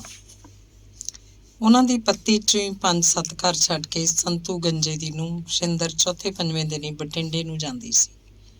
ਉਹਦੇ ਹੱਥ 'ਚ ਬੂਟੀਆਂ ਵਾਲਾ ਚਿੱਟੇ ਲੱਠੇ ਦਾ ਝੋਲਾ ਹੁੰਦਾ। ਲੱਗਦਾ ਉਸ 'ਚ 1-2 ਵਾਧੂ ਕੱਪੜੇ ਹੋਣਗੇ, ਹੋਰ ਕੀ। ਉਹ ਦਿਨ ਚੜੇ ਜੇ ਘਰੋਂ ਨਿਕਲਦੀ ਸੀ, ਗੇਲੋ ਦੇ ਘਰ ਅੱਗੋਂ ਦੀ ਲੰਘਦੀ ਤੇ ਤੁਰੀ ਜਾਂਦੀ, ਉਹਨੂੰ ਬੁਲਾ ਕੇ ਜਾਂਦੀ। ਕੋਈ ਕੱਦ ਗੱਲ, ਬਸ ਜਿਵੇਂ ਬੋਲਣ ਦਾ ਹੀ ਬਹਾਨਾ ਹੋਵੇ। ਉਹ ਬਠਿੰਡਿਓਂ ਦਿਨ ਛਿਪੇ ਮੁੜਦੀ, ਮੁੜਨ ਵੇਲੇ ਨੀਵੀਂ ਪਾ ਕੇ ਲੰਘਦੀ, ਜਿਵੇਂ ਬਹੁਤ ਥੱਕੀ ਟੁੱਟੀ ਪਈ ਹੋਵੇ, ਜਿਵੇਂ ਉਹ ਤੋਂ ਮਸਾਂ ਤੁਰਿਆ ਜਾਂਦਾ ਹੋਵੇ। ਸਵੇਰੇ ਜਦੋਂ ਘਰੋਂ ਤੁਰਦੀ, ਐਨ ਪੈਨ ਪਚਰ ਕੇ ਤੁਰਦੀ। ਰੰਗ ਉਹਦਾ ਕਣਕ ਬੰਨਾ ਸੀ, ਨੈਣ ਨਕਸ਼ ਤਿੱਖੇ ਸੀ, ਮੋਟੀਆਂ ਮੋਟੀਆਂ ਅੱਖਾਂ 'ਚ ਕੱਜਲ ਪਾਉਂਦੀ, ਬੁੱਲ੍ਹਾਂ ਨੂੰ ਸੁਰਖੀ ਨਹੀਂ ਲਾਉਂਦੀ ਸੀ, ਬੜੀ ਮੜਕ ਨਾਲ ਪੈਰ ਪੁੱਟਦੀ। ਜਦੋਂ ਦਿਨ ਛਿਪੇ ਮੁੜਦੀ, ਉਹਦੇ ਸਿਰ ਦੇ ਵਾਲ ਖਿਲਰੇ ਹੁੰਦੇ, ਗਲ ਤੇੜ ਦੇ ਕੱਪੜੇ ਪੂਰੇ ਮਿੱਧੇ ਹੁੰਦੇ। ਸ਼ਿੰਦਰ, ਤੂੰ ਕਿੱਥੇ ਜਾਂਦੀ ਹੁੰਨੀ ਹੈ? ਚੌਥੇ ਪੰਜਵੇਂ ਦਿਨ ਹੀ ਜਾਂਦੀ ਨੂੰ ਦੇਖਦੀ ਹਾਂ ਮੈਂ ਤੈਨੂੰ, ਇੱਕ ਦਿਨ ਗੇਲੋ ਨੇ ਉਹਨੂੰ ਪੁੱਛਿਆ। ਇਹ ਤਾਂ ਉੱਥੇ ਜਾ ਕੇ ਹੀ ਪਤਾ ਲੱਗੂ ਮੇਰਾ ਕਿੱਥੇ ਜਾਂਦੀ ਹਾਂ ਮੈਂ। ਤੂੰ ਚੱਲਣਾ ਤਾਂ ਕਰ ਗੱਲ। ਸ਼ਿੰਦਰ ਨੂੰ ਜਿਵੇਂ ਉਹਨੇ ਛੇੜਿਆ ਹੋਵੇ। ਕਿਉਂ, ਮੈਂ ਕੀ ਕਰਨ ਜਾਣਾ ਤੇਰੇ ਨਾਲ ਭਾਈ? ਤਾਂ ਚੁੱਪ ਕਰ। ਗੇਲੋ ਸਾਰਾ ਦਿਨ ਸੋਚਦੀ ਰਹੀ ਕਿ ਸ਼ਿੰਦਰ ਦੀ ਕਹਾਣੀ ਜੀ ਪਾ ਗਈ। ਸ਼ਿੰਦਰ ਆਥਣੇ ਉਹਨਾਂ ਦੇ ਘਰ ਮੂਹਰ ਦੀ ਲੰਘੀ ਤਾਂ ਜਗਰੂਪ ਕੋਈ ਕਲੇਸ਼ ਪਾਈ ਬੈਠਾ ਸੀ ਤੇ ਉੱਚਾ ਉੱਚਾ ਬੋਲ ਰਿਹਾ ਸੀ। ਨਿੱਤ ਦੱਸ ਮੈਂ ਕਿੱਥੋਂ ਦੇਵਾਂ ਤੈਨੂੰ? ਹੋਰ ਤਾਂ ਕੁਛ ਮੈਂ ਕਰ ਨਹੀਂ ਸਕਦੀ, ਤੂੰ ਮੈਨੂੰ ਹੀ ਵੇਚ ਦੇ। ਪੀ ਜਾਈਂ ਸ਼ਰਾਬਾਂ, ਜਿੰਨੇ ਦਿਨ ਪੀਤੀਆਂ ਜਾਣਗੀਆਂ। ਗੇਲੋ ਦੇ ਬੋਲ ਵੀ ਤਿੱਖੇ ਸੀ। ਅਗਲੇ ਦਿਨ ਸ਼ਿੰਦਰ ਬਠਿੰਡੇ ਨਹੀਂ ਗਈ। ਨਹਾ ਧੋ ਕੇ ਨਵੇਂ ਕੱਪੜੇ ਪਾ ਕੇ ਦਿਨ ਚੜੇ ਜੇ ਗੇਲੋ ਕੋਲ ਐਵੇਂ ਗੱਲਾਂ ਕਰਨ ਦੀ ਮਾਰੀ ਆ ਬੈਠੀ। ਬੁੱਲਾਂ ਤੇ ਇੱਕ ਉਂਗਲ ਧਰ ਕੇ ਪੁੱਛਣ ਲੱਗੀ, ਕੁੜੇ ਗੁਰਮੇਲ ਕੁਰੇ, ਕੱਲ੍ਹ ਆਥਣੇ ਤੁਹਾਡੇ ਘਰ ਝੱਜੂ ਜਿਹਾ ਕੀ ਪਈ ਜਾਂਦਾ ਸੀ? ਕੀ ਦੱਸਾਂ ਭੈਣੇ, ਮੈਂ ਤਾਂ ਨਾ ਜਿਉਂਦੀ ਨਾ ਮਰਦੀ। ਆ ਜਿਹੜਾ ਮੈਨੂੰ ਸੇੜਿਆ ਹੋਇਆ, ਮੇਰੀ ਤਾਂ ਜਾਨ ਮੁੱਠੀ 'ਚ ਕੀਤੀ ਹੋਈ ਹੈ ਇਹਨੇ। ਕਿਉਂ, ਕੀ ਆਖਦਾ? ਪਹਿਲੇ ਦਿਨੋਂ ਲਾ ਕੇ ਇਹਨੇ ਕਦੇ ਕੰਮ ਦਾ ਡੱਕਾ ਨਹੀਂ ਤੋੜਿਆ। ਸ਼ਰਾਬਾਂ ਪੀਤੀਆਂ ਨੇ ਜਾਂ ਫਿਰ ਇਹ ਜੈਖਾਣੀ ਭੁੱਕੀ ਤੇ ਫੀਮ ਖਾਂਦਾ। ਪੈਸੇ ਮੰਗਦਾ ਨਿੱਤ, ਮੇਰੇ ਕੋਲ ਹੁੰਦੇ ਨਹੀਂ। ਨਿੱਤ ਭੰਨ ਸਿੱਟਦਾ ਮੈਨੂੰ ਛੱਲੀਆਂ ਵਾਂਗੂ। ਤੁਹਾਡੇ ਤਾਂ ਜ਼ਮੀਨ ਸੁਣਦੇ ਸੀ ਖਾਸੀ ਹੈ। ਹਾਂ, 8 ਕਿੱਲੇ ਸੀ, ਮੌਜਾਂ ਕਰਦੇ ਸੀ ਭੈਣੇ। ਮੈਂ ਤਾਂ ਹੁਣ ਅੱਧੀ ਰਹਿ ਗਈ। ਅੱਧੀ ਫਿਰ ਇਹਦੇ ਨਸ਼ੇ ਪੱਤਿਆਂ 'ਚ ਗਈ। ਫਿਰ ਘਰ ਦੀ ਕਬੀਲਦਾਰੀ ਹੈ, ਨਰੈਣੇ ਕੇ ਬਲਵੰਤ ਕੋਲ ਗਹਿਣੇ ਹੈ 4 ਕਿੱਲੇ। ਉਹੀ ਬਲਵੰਤ? ਸ਼ਿੰਦਰ ਦੇ ਮੂੰਹ ਤੇ ਖਚਰੀ ਹਾਸੀ ਸੀ। ਹਾਂ, ਇੱਕੋ ਬਲਵੰਤ ਹੈ ਪਿੰਡ 'ਚ, ਚੰਨਣ ਸੂਹ ਦਾ ਮੁੰਡਾ। ਹੋਰ ਉਹੀ ਬਲਵੰਤ ਕਿਹੜਾ ਹੋਣਾ ਸੀ? ਉਹੀ ਇਹਦੇ ਨਸ਼ੇ ਪੱਤੇ ਪੂਰੇ ਕਰਦਾ ਸੀ। ਮੈਨੂੰ ਤਾਂ ਚਿਰ ਪਿੱਛੋਂ ਪਤਾ ਲੱਗਿਆ ਵੀ ਇਹ ਇਹਦੀ ਜ਼ਮੀਨ ਲਈ ਜਾਂਦਾ। ਨਹੀਂ, ਮੇਰਾ ਮਤਲਬ ਉਹੀ ਬਲਵੰਤ ਜਿਹੜਾ ਤੇਰੇ ਕੋਲ ਆਉਂਦਾ ਹੈ। ਗੁੱਸਾ ਨਾ ਮੰਨੀ, ਸਾਰਾ ਪਿੰਡ ਜਾਣਦਾ ਇਸ ਗੱਲ ਨੂੰ। ਹੋਰ ਕੀ ਕਰਦੀ ਮੈਂ? ਇਸ ਜਗਰੂ ਪੜੇ 'ਚ ਕਣ ਤਾਂ ਹੈ ਨਹੀਂ ਸੀ। ਕੁੜੀ ਪਤਾ ਨਹੀਂ ਕਿਹੜੇ ਵੇਲੇ ਢਿੱਡ ਪੈ ਗਈ। ਮਰਦਾਂ ਵਾਲੀ ਗੱਲ ਤਾਂ ਉਹਦੇ 'ਚ ਖਤਮ ਸੀ। ਉਹ ਕਿਉਂ? ਚੰਗਾ ਭਲਾ ਜਵਾਨ ਗੱਭਰੂ ਹੈ, ਕੀ ਹੋਇਆ ਇਹਨੂੰ? ਬਸ ਇਹਦੇ ਨਸ਼ਿਆਂ ਨੇ ਇਹਨੂੰ ਬੰਦਾ ਨਹੀਂ ਰਹਿਣ ਤਾ। ਮੈਂ ਕੀ ਕਰਦੀ ਫਿਰ? ਮੇਰੀ ਸਿਉਣੇ ਵਰਗੀ ਦੇਹ ਤਾਂ ਜਾਂਦੀ ਸੀ ਭੰਗ ਦੇ ਭਾੜੇ। ਮੈਨੂੰ ਤਾਂ ਭਾਈ ਸੱਚੀ ਗੱਲ ਹੈ, ਸਾਰਿਆਂ ਸਰਿਆ ਨਹੀਂ। ਬਲਵੰਤ ਨੇ ਮੈਨੂੰ ਜਿਉਂਦਿਆਂ 'ਚ ਕਰਤਾ, ਪਰ ਕੀ ਪਤਾ ਸੀ ਬੇਈਮਾਨ ਦਾ। ਇਹਦੀ ਅੱਖ ਤਾਂ ਜ਼ਮੀਨ 'ਤੇ ਸੀ। ਹੁਣ ਫਿਰ ਮੈਂ ਤਾਂ 50 ਮਾਰੀਆਂ ਜੁੱਤੀਆਂ ਇੱਕ ਦਿਨ ਲਾ ਕੇ। ਮੈਂ ਕਿਹਾ ਮੇਰੀ ਜ਼ਮੀਨ ਹੜੱਪੀ ਜਾਂਦਾ, ਨਾਲੇ ਆਉਣਾ ਮੇਰੇ ਕੋਲ, ਮੈਨੂੰ ਨਹੀਂ ਲੋੜ ਤੇਰੀ। ਖਬਰਦਾਰ ਜੇ ਮੁੜ ਕੇ ਆਇਆ। ਫਿਰ ਹਟ ਗਿਆ। ਕਾਹਨੂੰ ਹਟਦਾ? ਹੁਣ ਵੀ ਆਉਂਦਾ, ਕੁੱਤਾ ਆ ਕੇ ਮੱਲੋ ਮੱਲੀ। ਮੈਂ ਤਾਂ ਭਾਈ ਸ਼ਿੰਦਰ ਕਿਸੇ ਪਾਸੇ ਦੀ ਵੀ ਨਹੀਂ। ਨਾ ਮੇਰੇ ਕੋਲ ਪੈਸਾ ਹੁੰਦਾ ਨਾ ਬੰਦਾ। ਮੇਰਾ ਤਾਂ ਕਈ ਵਾਰੀ ਜੀ ਕੀਤਾ ਖੂਹ 'ਚ ਛਾਲ ਮਾਰਦਿਆਂ, ਪਰ ਆ ਜਵਾਕੜੀ ਦਾ ਸੋਚ ਕੇ ਮਰਿਆ ਵੀ ਨਹੀਂ ਜਾਂਦਾ ਵੀ ਪਿੱਛੋਂ ਕੀ ਬਣੂ ਵਿਚਾਰੀ ਦਾ। ਇਹਦਾ ਕੌਣ ਹੈ ਮੇਰੇ ਬਗੈਰ? ਗੇਲੋ ਨੇ ਰੋ ਰੋ ਅੱਖਾਂ ਸੁਜਾ ਲਈਆਂ। ਨਾ ਭੈਣੇ, ਰੋ ਨਾ। ਰੋ ਰੋ ਕਾਹਨੂੰ, ਐਵੇਂ ਆਪਦੀ ਦੇਹ ਗਲਦੀ ਹੈ। ਸ਼ਿੰਦਰ ਨੇ ਉਹਦੀ ਠੋਡੀ ਨੂੰ ਹੱਥ ਲਾ ਕੇ ਆਖਿਆ। ਹਾਏ, ਹੋਰ ਕਿੱਧਰ ਜਾਵਾਂ ਮੈਂ? ਸ਼ਰੀਕ ਜੱਟ ਤੋਂ ਕਿਉਂ ਤੂੰ ਨਿੱਤ ਚੰਮ ਲਹਾਉਣੀ ਹੈ? ਮੇਰੇ ਨਾਲ ਬਠਿੰਡੇ ਚੱਲਿਆ ਕਰ, ਪੈਸਾ ਵੀ ਮਿਲੂ ਤੇ ਬੰਦਾ ਵੀ। ਸ਼ਿੰਦਰ ਗੇਲੋ ਦੀਆਂ ਅੱਖਾਂ 'ਚ ਅੱਖਾਂ ਪਾ ਕੇ ਆਖ ਰਹੀ ਸੀ। ਉਹ ਕਿਵੇਂ? ਉਹ ਤੈਨੂੰ ਆਪੇ ਭੁੱਸ ਪੈ ਜੂ। ਗੇਲੋ ਖਾਲੀ ਖਾਲੀ ਅੱਖਾਂ ਨਾਲ ਸ਼ਿੰਦਰ ਵੱਲ ਝਾਕ ਕੇ ਉਹਨੂੰ ਸਮਝਣ ਦੀ ਕੋਸ਼ਿਸ਼ ਕਰ ਰਹੀ ਸੀ। ਤੂੰ ਮੈਨੂੰ ਦੇਖ, ਆ ਸੰਤੂ ਗੰਜਾ ਜਿਹੜਾ ਹੁਣ ਪਿੰਡ ਦੀਆਂ ਗਲੀਆਂ 'ਚ ਬੇਮਤਲਬ ਮੂੰਹ ਚੱਕੀ ਤੁਰਿਆ ਫਿਰਦਾ ਹੈ, ਇਹ ਮੇਰਾ ਸਹੁਰਾ ਹੈ। ਸਿਰ 'ਚ ਗੰਜ ਹੈ, ਨੰਗੇ ਸਿਰ ਫਿਰਦਾ, ਪੱਗ ਨਹੀਂ ਬੰਨ੍ਹਦਾ। ਪੂਰਾ ਨਾਂ ਇਹਦਾ ਸੰਤ ਸਿੰਘ ਹੈ। ਇਹ ਪੁਲਿਸ 'ਚ ਛੋਟਾ ਥਾਣੇਦਾਰ ਸੀ। 2 ਨੰਬਰ ਦੀ ਕਮਾਈ ਸੀ ਇਹਨੂੰ। ਅੰਨਾ ਪੈਸਾ ਘਰ 'ਚ ਡਿੱਗਦਾ ਸੀ। ਮੇਰੇ ਘਰ ਵਾਲਾ ਸਤਨਾਮ ਸਿੰਘ ਇਹਦਾ ਇਕੱਲਾ ਪੁੱਤ ਸੀ। ਪੜ੍ਹਨ ਦਾ ਸ਼ੌਕ ਨਹੀਂ ਸੀ ਉਹਨੂੰ। ਮਸਾਂ 10ਵੀਂ ਕੀਤੀ। ਕੁੱਤੇ ਰੱਖਦਾ ਸੀ, ਬਸ ਭਾਈ ਕੁੱਤਿਆਂ ਨਾਲ ਕੁੱਤਾ ਹੋ ਗਿਆ। ਨਸ਼ੇ ਵੀ ਕਰਦਾ। ਮੇਰੇ ਸਹੁਰੇ ਨੂੰ ਮੁੰਡੇ ਦੀ ਪਰਵਾਹ ਨਹੀਂ ਸੀ। ਉਹ ਧਨ ਜੋੜਦਾ ਰਹਿੰਦਾ, ਬਠਿੰਡੇ ਪਲਾਟ ਖਰੀਦੀ ਜਾਂਦਾ। ਥਾਣੇਦਾਰ ਪੈਸੇ ਵਾਲਾ ਬੰਦਾ ਸੀ। ਸਤਨਾਮ ਨੂੰ ਮੇਰਾ ਸਾਕ ਕਰਤਾ ਮੇਰੇ ਪਿਓ ਨੇ। ਫੇਰ ਗੇਲੋ ਕਹਾਣੀ ਸੁਣਨ ਲੱਗੀ। ਫੇਰ ਕੀ ਵਿਆਹ ਹੋ ਗਿਆ ਮੇਰਾ। ਥਾਣੇਦਾਰ 100 ਬੰਦਾ ਜਨ ਦਾ ਲੈ ਕੇ ਗਿਆ ਸੀ। ਮਾਰ ਫੜ ਕੇ ਨੱਚਣ ਵਾਲੀਆਂ ਵਾਜੇ ਗਾਜੇ। ਮੇਰੇ ਪਿਓ ਨੇ ਵੀ ਕਸਰ ਨਹੀਂ ਛੱਡੀ। ਬਰਾਤ ਦੀ ਪੂਰੀ ਸੇਵਾ ਕੀਤੀ। ਬੱਕਰੇ ਵੱਢੇ ਗਏ, ਸ਼ਰਾਬਾਂ ਦੇ ਮੱਟ ਖੋਲ੍ਹਤੇ। ਮੈਂ ਵੀ 10ਵੀਂ ਪਾਸ ਸੀ। ਸੋਹਣੀ ਸੀ। ਸੋਹਣੀ ਤਾਂ ਤੂੰ ਹੁਣ ਵੀ ਬਥੇਰੀ ਆ। ਸੁਆਹ ਸੋਹਣੀ ਆ। ਮੇਰੀ ਜਵਾਨੀ ਤਾਂ ਰੋਲ ਕੇ ਰੱਖਦੀ ਇਹਨਾਂ ਕੁੱਤੇ ਜੱਟਾਂ ਨੇ। ਕਿਉਂ? 2 ਜਵਾਕ ਜੰਮੇ। ਮੁੰਡਾ 10-12 ਸਾਲਾਂ ਦਾ ਹੈ, ਕੁੜੀ 14 ਸਾਲ ਦੀ। ਸਕੂਲ ਜਾਂਦੇ ਨੇ ਦੋਵੇਂ ਇੱਥੇ ਆਪਣੇ ਪਿੰਡ ਦੇ ਸਕੂਲ 'ਚ। ਤੇਰਾ ਬੰਦਾ ਬਸ ਅੱਖ ਨਹੀਂ ਖੋਲ੍ਹਦਾ। ਸਾਰਾ ਦਿਨ ਭੁੱਖੀਆਂ ਫੀਮਾਂ 'ਚ ਗੁੱਟ ਰਹਿੰਦਾ। ਸਹੁਰੇ ਦੇ ਪੈਸੇ ਹੋਣਗੇ। ਸੱਸ ਹੈ ਨਹੀਂ ਹੁਣ ਮੇਰੀ। ਸਹੁਰੇ ਮੇਰੇ ਨੂੰ ਪੁੱਤ ਦਾ ਝੋਰਾ ਹੀ ਖਾ ਗਿਆ। ਕਮਲਾ ਹੋਇਆ ਫਿਰਦਾ ਵਿਚਾਰਾ। ਗਲੀ ਆ ਬਠਿੰਡੇ ਵਾਲੇ ਪਲਾਟ ਸਭ ਵਿਕ ਗਏ। ਬੈਂਕਾਂ 'ਚ ਕੱਖ ਨਹੀਂ ਬੁੜੇ ਕੋਲ। ਹੁਣ ਤਾਂ ਮੈਥੋਂ ਟੁੱਕ ਲੈ ਕੇ ਖਾਂਦਾ। ਤੁਹਾਡੀ ਜ਼ਮੀਨ ਨਹੀਂ ਸੀ, 2 ਕਿੱਲੇ ਸੀ, ਹੁਣ ਉਹ ਵੀ ਨਹੀਂ।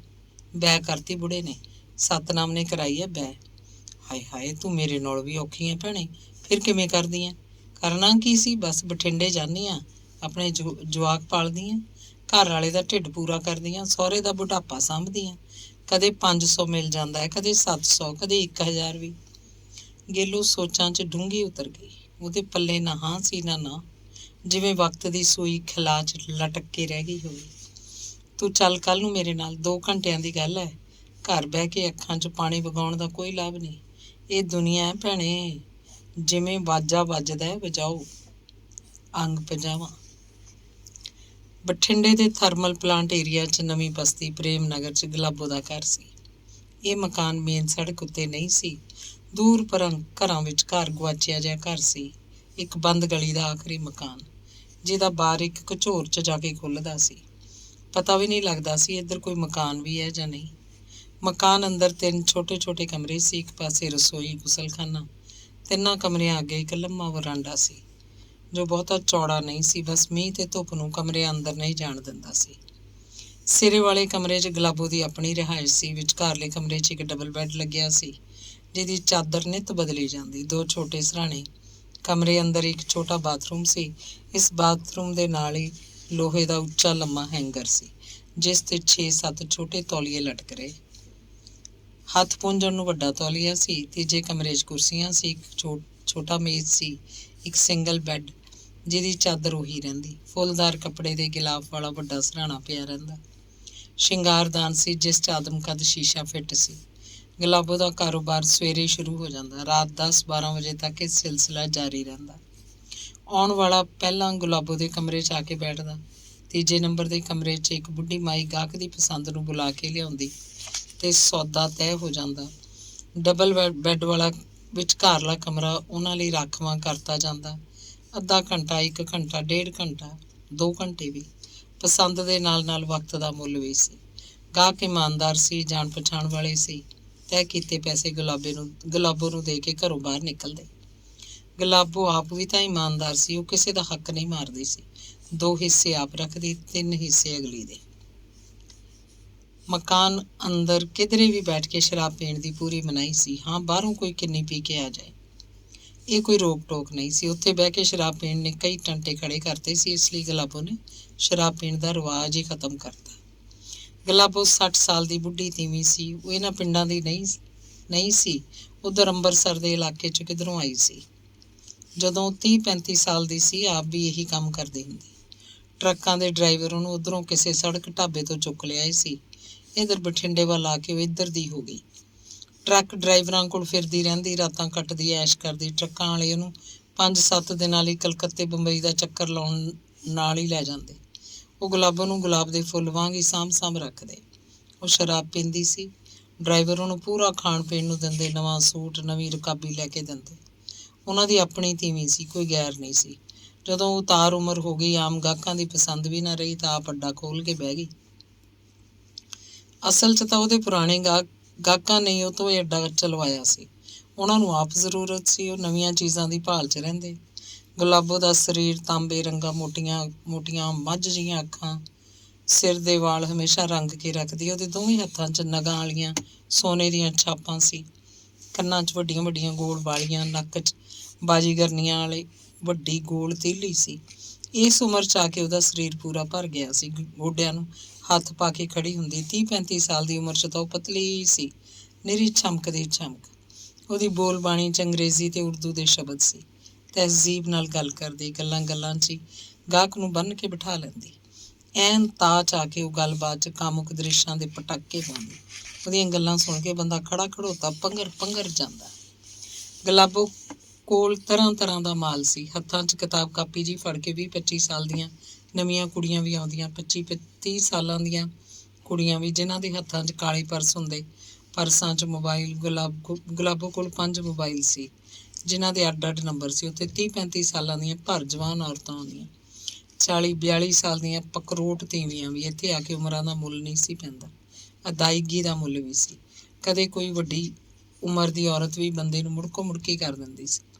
ਗਾਹਕ ਇੱਕੋ ਕਿਸਮ ਦੇ ਨਹੀਂ ਸੀ। ਬਹੁਤ ਕਰਕੇ ਟਰੱਕ ਡਰਾਈਵਰ ਆਉਂਦੇ, ਜਾਂ ਫਿਰ ਬੱਸਾਂ ਦੇ ਕੰਡਕਟਰ, ਧਨੀ ਕਿਸਾਨਾਂ ਦੇ ਵਿਗੜੇ ਕਾਕੇ ਵੀ, 50-55 ਸਾਲਾਂ ਦੇ ਖੱਦਰਧਾਰੀ ਬਾਬੂ ਵੀ, ਕਰੜ ਬਰੜੀਆਂ ਦਾੜੀਆਂ ਵਾਲੇ ਸਿਆਣੇ ਦਿਸਦੇ ਬੰਦੇ, ਸ਼ਰਾਬਾਂ ਪੀ ਕੇ ਫੀਮ ਖਾ ਕੇ ਆਉਂਦੇ ਚੰਦਰੇ, ਨੌਕਰ ਆਉਂਦੇ ਆਪਣੇ ਅਮੀਰ ਮਾਲਕਾਂ ਲਈ ਪੂਰੀ ਰਾਤ ਦਾ ਸੌਦਾ ਕਰਕੇ ਤੀਵੀਂ ਲੈ ਜਾਂਦੇ।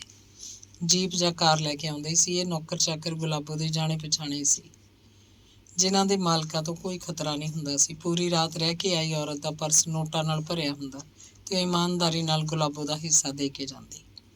ਕਦੇ ਕਦੇ ਕੋਈ ਪੁਲਿਸ ਵਾਲਾ ਵੀ ਆਉਂਦਾ। ਗੁਲਾਬੋ ਉਹ ਤੋਂ ਪੈਸੇ ਨਹੀਂ ਲੈਂਦੀ ਸੀ, ਬਿਲਕੁਲ ਉਵੇਂ ਜਿਵੇਂ ਕਿਸੇ ਸੜਕ ਢਾਬੇ ਤੇ ਬੱਸ ਖੜੀ ਕਰਕੇ ਕੰਡਕਟਰ ਡਰਾਈਵਰ ਮੁਫਤ ਭੋਜਨ ਪਾਣੀ ਛਕਦੇ ਹੋਣ, ਜਾਂ ਕਿਸੇ ਠੇਕੇ ਦਾ ਕਰਿੰਦਾ ਕੰਡਕਟਰ ਤੋਂ ਬੋਤਲ ਦੇ ਪੈਸੇ ਨਾ ਲੈਂਦਾ ਹੋਵੇ। ਗੁਲਾਬੋ ਦੇ ਅੱਡੇ ਤੇ 2 ਵਾਰ ਪੁਲਿਸ ਛਾਪਾ ਪੈ ਚੁੱਕਿਆ ਸੀ, ਪਰ ਉਹ ਪੈਸੇ ਝੋਕ ਕੇ ਛੁੱਟ ਜਾਂਦੀ। ਪੁਲਿਸ ਵਾਲੇ ਉਹਨੂੰ ਤਾੜ ਨਾ ਕਰਦੇ, ਬਸ ਕੇਰਾਂ ਤੂੰ ਇਹ ਮਕਾਨ ਛੱਡ ਜਾ। ਉਹ ਬਠਿੰਡੇ 'ਚ ਕਿਸੇ ਹੋਰ ਏਰੀਏ 'ਚ ਚਲੀ ਜਾਂਦੀ। ਉਹਦਾ ਕਾਰੋਬਾਰ ਰੁਕ ਚੁੱਕਿਆ ਹੁੰਦਾ, ਉਹਦਾ ਬਹੁਤ ਨੁਕਸਾਨ ਹੋ ਜਾਂਦਾ, ਜਿਵੇਂ ਬਰਸਾਤ ਦੇ ਦਿਨਾਂ 'ਚ ਕਿਸੇ ਦਰਿਆ ਦਾ ਪਾਣੀ ਪਿੰਡਾਂ ਦੇ ਪਿੰਡ ਰੋੜ ਕੇ ਲੈ ਗਿਆ ਹੋਵੇ। ਹੜ੍ਹਾਂ ਦਾ ਪਾਣੀ ਉੱਤਰੇ ਤੋਂ ਲੋਕ ਸਨ ਕਿ ਉਸੇ ਥਾਂ ਆਪਣੇ ਨਵੇਂ ਮਕਾਨ ਉਸਾਰਦੇ। ਇੱਦਾਂ ਹੀ 2 ਮਹੀਨੇ ਕਿਸੇ ਹੋਰ ਪਾਸੇ ਲਾ ਕੇ ਗੁਲਾਬੋ ਪ੍ਰੇਮ ਨਗਰ ਵਾਲੇ ਉਸੇ ਗੁਆਚੇ ਜਿਹੇ ਮਕਾਨ 'ਚ ਫੇਰ ਆ ਡੇਰਾ ਲਾਉਂਦੀ, ਤੇ ਕੁਝ ਦਿਨਾਂ ਬਾਅਦ ਉਹਦਾ ਕਾਰੋਬਾਰ ਪਹਿਲਾਂ ਵਾਂਗ ਹੀ ਚੱਲਣ ਲੱਗਦਾ। ਅੰਗ 51। ਅਗਲੇ ਦਿਨ ਸਦਿਆਂ ਹੀ ਤਿਆਰ ਹੋ ਕੇ ਸ਼ਿੰਦਰ ਉਹਨਾਂ ਦੇ ਘਰ ਆ ਬੈਠੀ। ਗੇਲੋ ਨੇ ਮਨਪ੍ਰੀਤ ਨੂੰ ਤਿਆਰ ਕੀਤਾ, ਸਕੂਲ ਨੂੰ ਤੋਰ ਦਿੱਤਾ, ਫਿਰ ਆਪ ਤਿਆਰ ਹੋਣ ਲੱਗੀ। ਜਗਰੂਪ ਹਾਲੇ ਜਾਗਿਆ ਨਹੀਂ ਸੀ। ਨਿੱਤ ਵਾਂਗ ਗੇਲੋ ਨੇ ਉਹਨੂੰ ਫੀਮ ਦਾ ਮਾਵਾ ਦਿੱਤਾ, ਪਾਣੀ ਦਾ ਗਲਾਸ। ਫੀਮ ਖਾ ਕੇ ਉਹ ਫਿਰ ਮੰਜੇ ਤੇ ਡਿੱਗ ਪਿਆ। ਉਹਨੇ ਉਹਦੇ ਕੰਨ 'ਚ ਕਿਹਾ, ਮੈਂ ਮੰਡੀ ਜਾਂਦੀ ਹਾਂ, 2 ਘੰਟੇ ਲੱਗ ਸਕਦੇ ਆ, 3 ਵੀ। ਮਗਰੋਂ ਘਰ ਦੀ ਨਿਗਾਹ ਰੱਖੀ, ਜਾਈ ਨਾ ਕਿਧਰੇ। ਮਨਪ੍ਰੀਤ ਤਾਂ ਗਈ ਸਕੂਲ। ਉਸ ਦਿਨ ਉਹਦੇ ਹੱਥ 'ਚ ਇੱਕ ਛੋਟਾ ਪਰਸ ਸੀ, ਬੱਸ ਵਿੱਚ 20-30 ਰੁਪਈਏ ਦੇ ਟੁੱਟੇ ਟੁੱਟੇ ਨੋਟ ਸੀ। ਉਹਨਾਂ ਨੇ ਬੱਸ ਅੱਡੇ ਤੋਂ ਮਿੰਨੀ ਬੱਸ ਫੜੀ, ਬਠਿੰਡੇ ਪਹੁੰਚ ਗਈਆਂ। ਗੁਲਾਬੋ ਦਾ ਕਾਰੋਬਾਰ ਸ਼ੁਰੂ ਸੀ। ਗੇਲੋ ਨੂੰ ਇੱਕ ਧੋਤੜ ਜਿਹੇ ਸ਼ਰਾਬੀ ਨਾਲ ਵਿਚਕਾਰਲੇ ਕਮਰੇ 'ਚ ਭੇਜਤਾ ਗਿਆ। ਨਾ ਤਾਂ ਉਸ ਬੰਦੇ ਨੇ ਗੇਲੋ ਨੂੰ ਪੁੱਛਿਆ ਸੀ ਕਿ ਤੂੰ ਕਿੱਥੋਂ ਦੀ ਹੈ, ਨਾ ਗੇਲੋ ਨੇ ਉਹਨੂੰ ਪੁੱਛਿਆ ਤੂੰ ਕੌਣ ਹੈ। ਗੇਲੋ ਨੇ ਤਾਂ ਬਸ ਇਹੀ ਪਤਾ ਸੀ ਬਈ ਆਪਣੇ ਕੱਪੜੇ ਸਵਾਰ ਕੇ ਗੁਲਾਬੋ ਦੇ ਕਮਰੇ 'ਚ ਵਾਪਸ ਆਉਣਾ ਹੈ। ਉਹਦਾ ਛੋਟਾ ਪਰਸ 50-50 ਦੇ ਕਈ ਨੋਟਾਂ ਨਾਲ ਭਰਤਾ ਗਿਆ। ਗੁਲਾਬੋ ਨੇ ਸੁਪਾਰੀ ਛੱਪਦਿਆਂ ਉਹਦੀ ਠੋਡੀ ਨੂੰ ਹੱਥ ਲਾਇਆ ਤੇ ਪਿਆਰ ਨਾਲ ਪੁੱਛਿਆ, ਕਿਉਂ ਸਰਦਾਰਨੀ, ਖੁਸ਼ ਹੈ? ਗੇਲੋ ਦਾ ਚਿਹਰਾ ਗੰਭੀਰ ਸੀ, ਅੱਖਾਂ ਡੁੱਬੀਆਂ ਡੁੱਬੀਆਂ। ਬੋਲੀ ਨਹੀਂ। ਗੁਲਾਬੋ ਬੋਲੀ, ਬਸ ਇੱਦਾਂ ਹੀ ਆ ਜਾਇਆ ਕਰ ਜਦੋਂ ਤੇਰਾ ਜੀਅ ਕਰੇ, ਠੀਕ? ਤੇ ਫਿਰ ਨਵੇਂ ਬੰਦੇ ਨਾਲ ਸ਼ਿੰਦਰ ਦੀ ਗੱਲ ਕਰਨ ਲੱਗੀ। ਗੇਲੋ ਗੁਲਾਬੋ ਦੇ ਕਮਰੇ 'ਚ ਨਿਰਜਿੰਦ ਜੀ ਬੈਠੀ ਰਹੀ। ਹੁਣ ਗੁਲਾਬੋ ਦਾ ਉਹਦੇ ਵੱਲ ਕੋਈ ਧਿਆਨ ਨਹੀਂ ਸੀ। ਉਹ ਕਿਸੇ ਨੂੰ ਉਡੀਕ ਰਹੀ ਸੀ, ਪਤਾ ਨਹੀਂ ਕਿਸੇ ਕੁੜੀ ਨੂੰ ਜਾਂ ਬੰਦੇ ਨੂੰ। ਕੋਈ ਵਾਅਦਾ ਉਹਨੂੰ ਯਾਦ ਹੋਏਗਾ ਉਸ ਦਿਨ ਦਾ। ਗੁਲਾਬੋ ਦਿਓਂ ਹੋ ਕੇ ਉਹਨਾਂ ਨੇ ਇੱਕ 3 ਵੀਲਰ ਲਿਆ ਤੇ ਬੱਸ ਸਟੈਂਡ ਦੇ ਬਾਜ਼ਾਰ 'ਚ ਪਹੁੰਚ ਗਈਆਂ। ਸ਼ਿੰਦਰ ਨੇ ਕੁਝ ਚੀਜ਼ਾਂ ਖਰੀਦੀਆਂ, ਗੇਲੋ ਨੇ ਕੁਝ ਵੀ ਨਹੀਂ ਲਿਆ, ਚੁੱਪ ਸੀ। ਪਿੰਡ ਪਹੁੰਚੀਆਂ ਤਾਂ ਮਨਪ੍ਰੀਤ ਹਾਲੇ ਸਕੂਲੋਂ ਵਾਪਸ ਨਹੀਂ ਆਈ ਸੀ। ਜਗਰੂਪ ਉਵੇਂ ਹੀ ਮੰਜੀ ਤੇ ਪਿਆ ਸੀ। ਛੋਟੇ ਮੇਜ਼ ਤੇ ਪਾਣੀ ਦਾ ਅੱਧਾ ਗਲਾਸ, ਭੁੱਖੀ ਲਿਬੜੀ ਖਾਲੀ ਕੌਲੀ ਦੱਸਦੀ ਸੀ ਕਿ ਉਹਨੇ ਆਪਣਾ ਕੰਮ ਨਿਬੇੜ ਲਿਆ। ਚੰਗਾ ਭੈਣੇ, ਪਰਸੋਂ ਨੂੰ ਫੇਰ ਚੱਲਾਂਗੇ, ਸ਼ਿੰਦਰ ਨੇ ਆਪਣੇ ਘਰ ਨੂੰ ਤੁਰਨ ਲੱਗਿਆਂ ਕਿਹਾ ਤੇ ਪੁੱਛਿਆ, ਤੂੰ ਠੀਕ ਹੈ ਨਾ? ਗੇਲੋ ਬੋਲੀ ਨਹੀਂ, ਸਿਰਫ ਬੰਦ ਕੀਤੀਆਂ ਅੱਖਾਂ ਖੋਲੀਆਂ। ਅਗਲੇ ਦਿਨ ਦੀ ਉਹ ਗੈਸ ਬਾਲ ਕੇ ਪਾਣੀ ਗਰਮ ਕਰਨ ਲੱਗੀ। ਖਾਸ ਤਿੱਖਾ ਪਾਣੀ ਗਰਮ ਕੀਤਾ, ਬਾਲਟੀ ਭਰ ਕੇ ਮਲ ਨਹਾਤੀ। ਮਨ 'ਚ ਇਹੋ ਤਿੱਖਾ ਖਿਆਲ, ਸ਼ਾਇਦ ਉਹਨੇ ਕੋਈ ਗੁਨਾਹ ਕੀਤਾ। ਤੇ ਫਿਰ ਰੋਟੀ ਪਕਾਉਣ ਦੀ ਤਿਆਰੀ ਕਰਦਿਆਂ ਉਹਦੇ ਖਿਆਲ ਵਿਸਥਾਰ ਫੜਨ ਲੱਗੇ।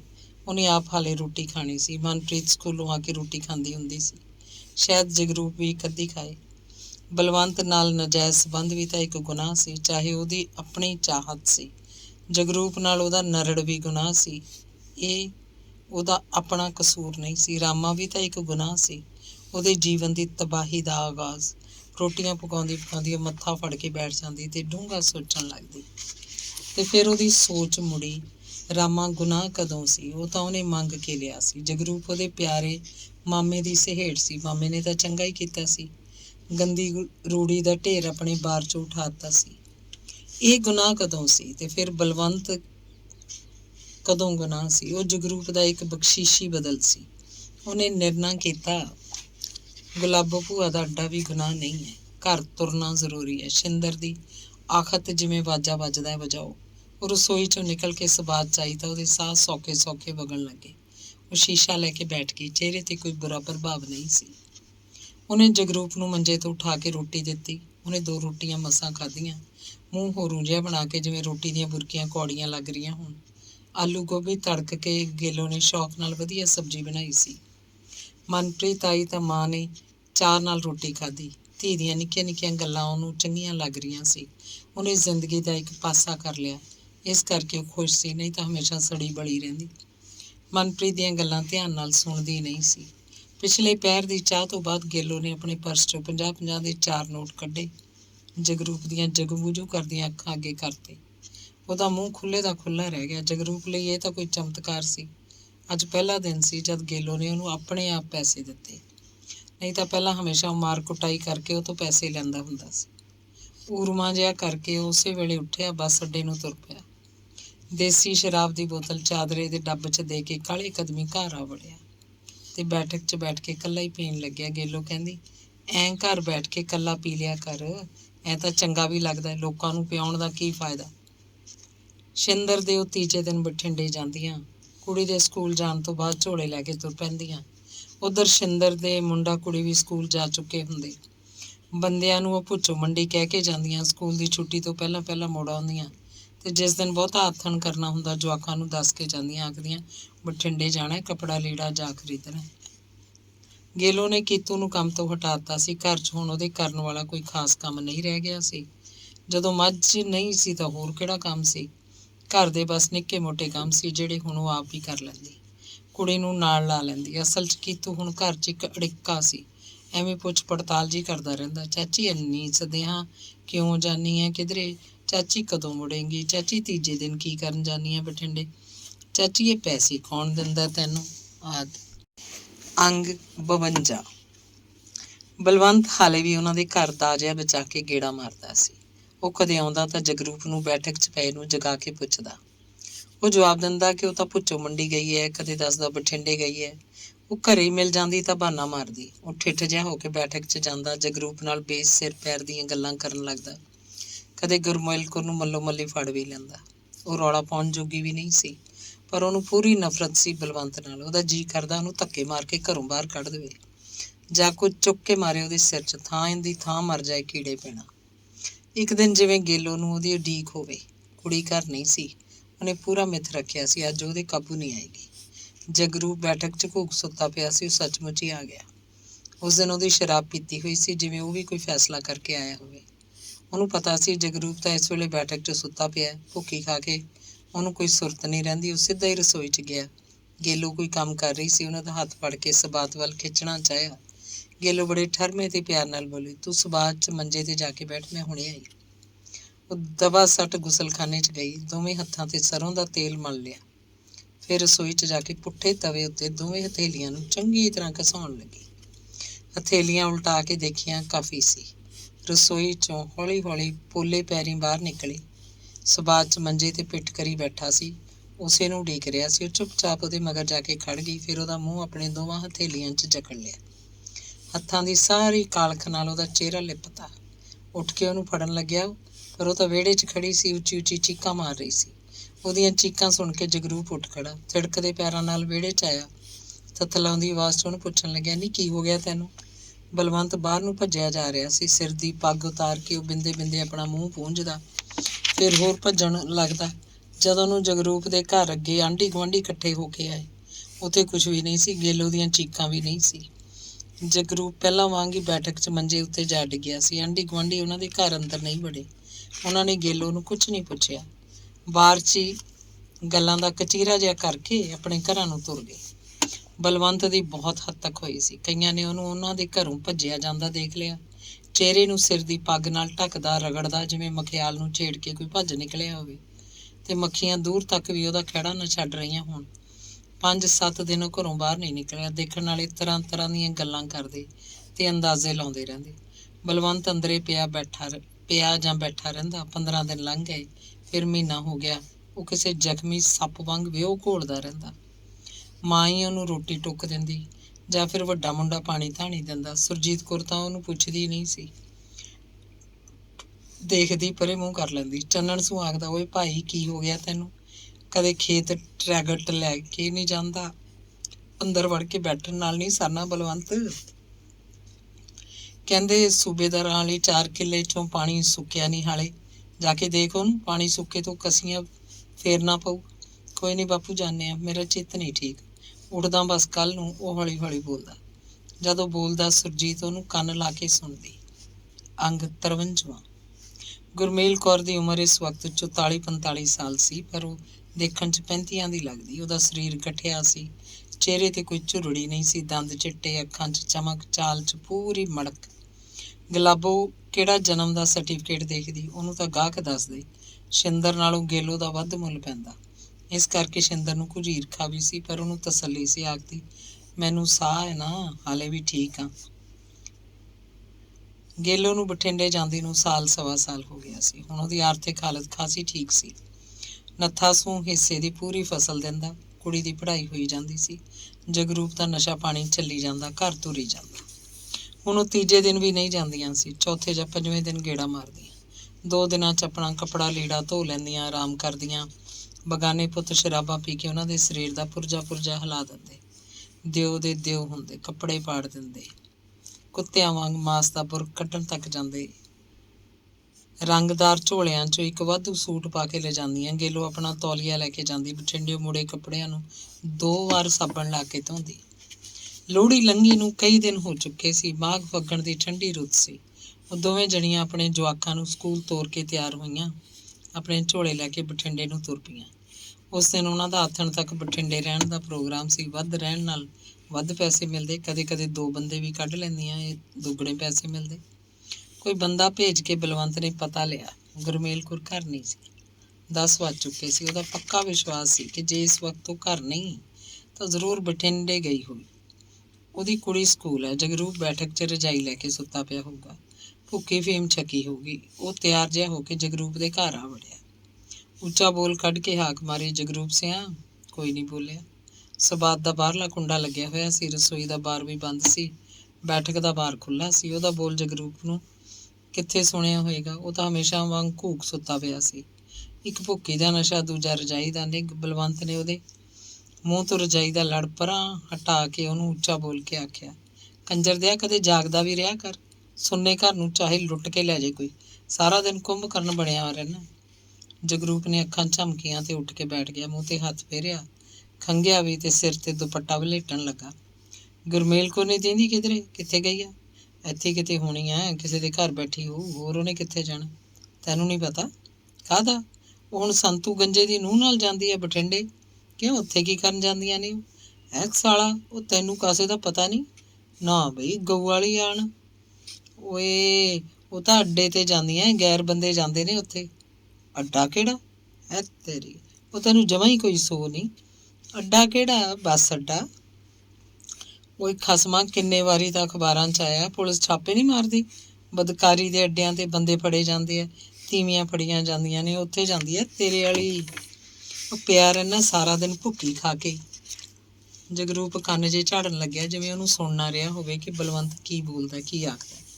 ਉਹ ਇੱਕ ਕੰਜਰਾ, ਤੂੰ ਇਉਂ ਸੋਚ ਵੀ ਪਹਿਲਾਂ ਤਾਂ ਮੈਂ ਪੈਸੇ ਦਿੰਦਾ ਸੀ ਤੈਨੂੰ। ਮੈਂ ਤਾਂ ਹੁਣ ਕਦੋਂ ਦਾ ਦਿੰਦਾ ਨਹੀਂ। ਤੇਰੇ ਮੂੰਹ 'ਚ ਜਿਹੜਾ ਨਿੱਤ ਹੱਡ ਦਿੰਦੀ ਆ, ਉਹ ਪੈਸਾ ਕਿੱਥੋਂ ਆਉਂਦਾ ਉਹਦੇ ਕੋਲ? ਫਸਲਾਂ ਦਾ ਪੈਸਾ ਤਾਂ ਆਪਣੇ ਜੱਟਾਂ ਕੋਲ ਹਾੜੀ ਸੌਣੀ ਹੁੰਦਾ। ਤੂੰ ਲੱਖਣ ਲਾਗਾ ਤਾਂ ਉਹ ਇਹ ਕੰਮ ਕਰਦੀ ਫਿਰਦੀ ਆ ਹੁਣ। ਤੇ ਹੋ ਰਹੀ ਤਾਂ ਮੈਂ ਆਖਦਾ ਤੈਨੂੰ, ਇਸ ਗੱਲ ਦੀ ਤਾਂ ਸਾਰੇ ਪਿੰਡ 'ਚ ਬੁਰੀ ਪਈ ਹੈ।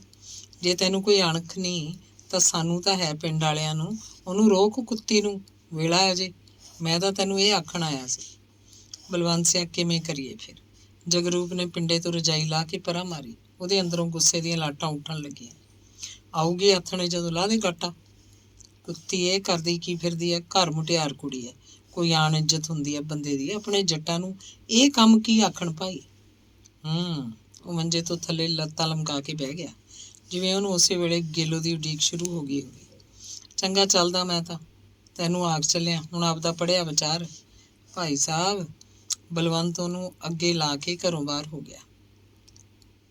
ਬਲਵੰਤ ਦੇ ਜਾਣ ਤੋਂ ਬਾਅਦ ਉਹਦੀਆਂ ਅੱਖਾਂ ਮਿਚਣ ਲੱਗੀਆਂ। ਉਹ ਅੰਦਰ ਕਿਧਰੇ ਸੋਚ ਰਿਹਾ ਸੀ, ਐਵੇਂ ਕੁੱਤਾ ਜੱਟ ਭਕਾਈ ਮਾਰਦਾ, ਉਹ ਕਿਤੇ ਇਹੋ ਜਿਹੀ ਆ।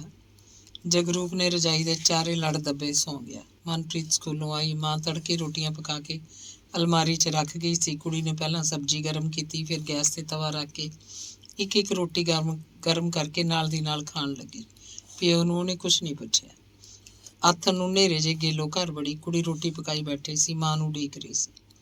ਉਹ ਪਹਿਲਾਂ ਬੈਠਕ 'ਚ ਗਈ, ਜਗਰੂਪ ਨੂੰ ਜਗਾ ਕੇ ਦੱਸਿਆ ਕਿ ਮੈਂ ਆ ਗਈ ਹਾਂ। ਕਹਿਣ ਲੱਗੀ, ਆਹ ਫੜ 200, ਇੰਨੇ ਹੀ ਬਚੇ ਆ ਮੇਰੇ ਕੋਲ। ਕੱਪੜਾ ਬਹੁਤ ਮਹਿੰਗਾ ਹੋ ਗਿਆ, ਅੱਗ ਲੱਗੀ ਪਈ ਹੈ ਹਰ ਕਾਸੇ ਨੂੰ। 100 ਦੇ 2 ਨੋਟ ਉਹਨੇ ਬੈਠਕ ਦੀ ਕਾਰਨ ਸੁੱਤੇ ਤਾਸ਼ ਦੀ ਡੱਬੀ ਕੋਲ ਰੱਖਤੇ। ਜਗਰੂਪ ਨੇ ਦੇਖਿਆ ਉਹਦੇ ਕੋਲ ਕੱਪੜਿਆਂ ਵਾਲਾ ਕੋਈ ਥੈਲਾ ਨਹੀਂ ਸੀ। ਸੋਚਿਆ ਬਠਿੰਡੇ ਸਿਉਣੇ ਦੀ ਆਈ ਹੋਊਗੀ, ਜਾਂਦੀ ਰਹਿੰਦੀ ਹੈ, ਕਦੇ ਲੈ ਆਊਗੀ। ਪਰ ਉਹਨੇ ਦੇਖਿਆ ਉਹਦੇ ਹੱਥ 'ਚ ਉਹੀ ਰੰਗਦਾਰ ਝੋਲਾ ਸੀ ਜਿਹੜਾ ਉਹ ਸਵੇਰੇ ਵੀ ਬਠਿੰਡੇ ਜਾਂਦੀ ਨਾਲ ਲੈ ਕੇ ਜਾਂਦੀ ਸੀ। ਉਹਦੀ ਤਾਸ਼ ਦੀ ਡੱਬੀ ਥੱਲਿਓਂ 2 ਨੋਟ ਚੱਕੇ ਗੇਲੋ ਦੇ ਮਗਰ ਹੋ ਗਿਆ। ਰੰਗ ਦਾ ਥੈਲਾ ਉਹਨੇ ਸਬਾਤ 'ਚ ਮੰਜੇ 'ਤੇ ਧਰਿਆ ਤੇ ਕਾਹਲ ਨਾਲ ਗੁਸਲਖਾਨੇ 'ਚ ਜਾ ਵੜੀ। ਕੁੜੀ ਹਾਲੇ ਵੀ ਰਸੋਈ 'ਚ ਕੋਈ ਕੰਮ ਧੰਦਾ ਕਰਦੀ ਫਿਰਦੀ ਸੀ। ਪਤਾ ਨਹੀਂ ਕੀ ਸੋਚ ਕੇ ਜਗਰੂਪ ਨੇ ਸਬਾਤ ਵਿੱਚੋਂ ਰੰਗਦਾਰ ਥੈਲਾ ਜਾ ਚੁੱਕਿਆ।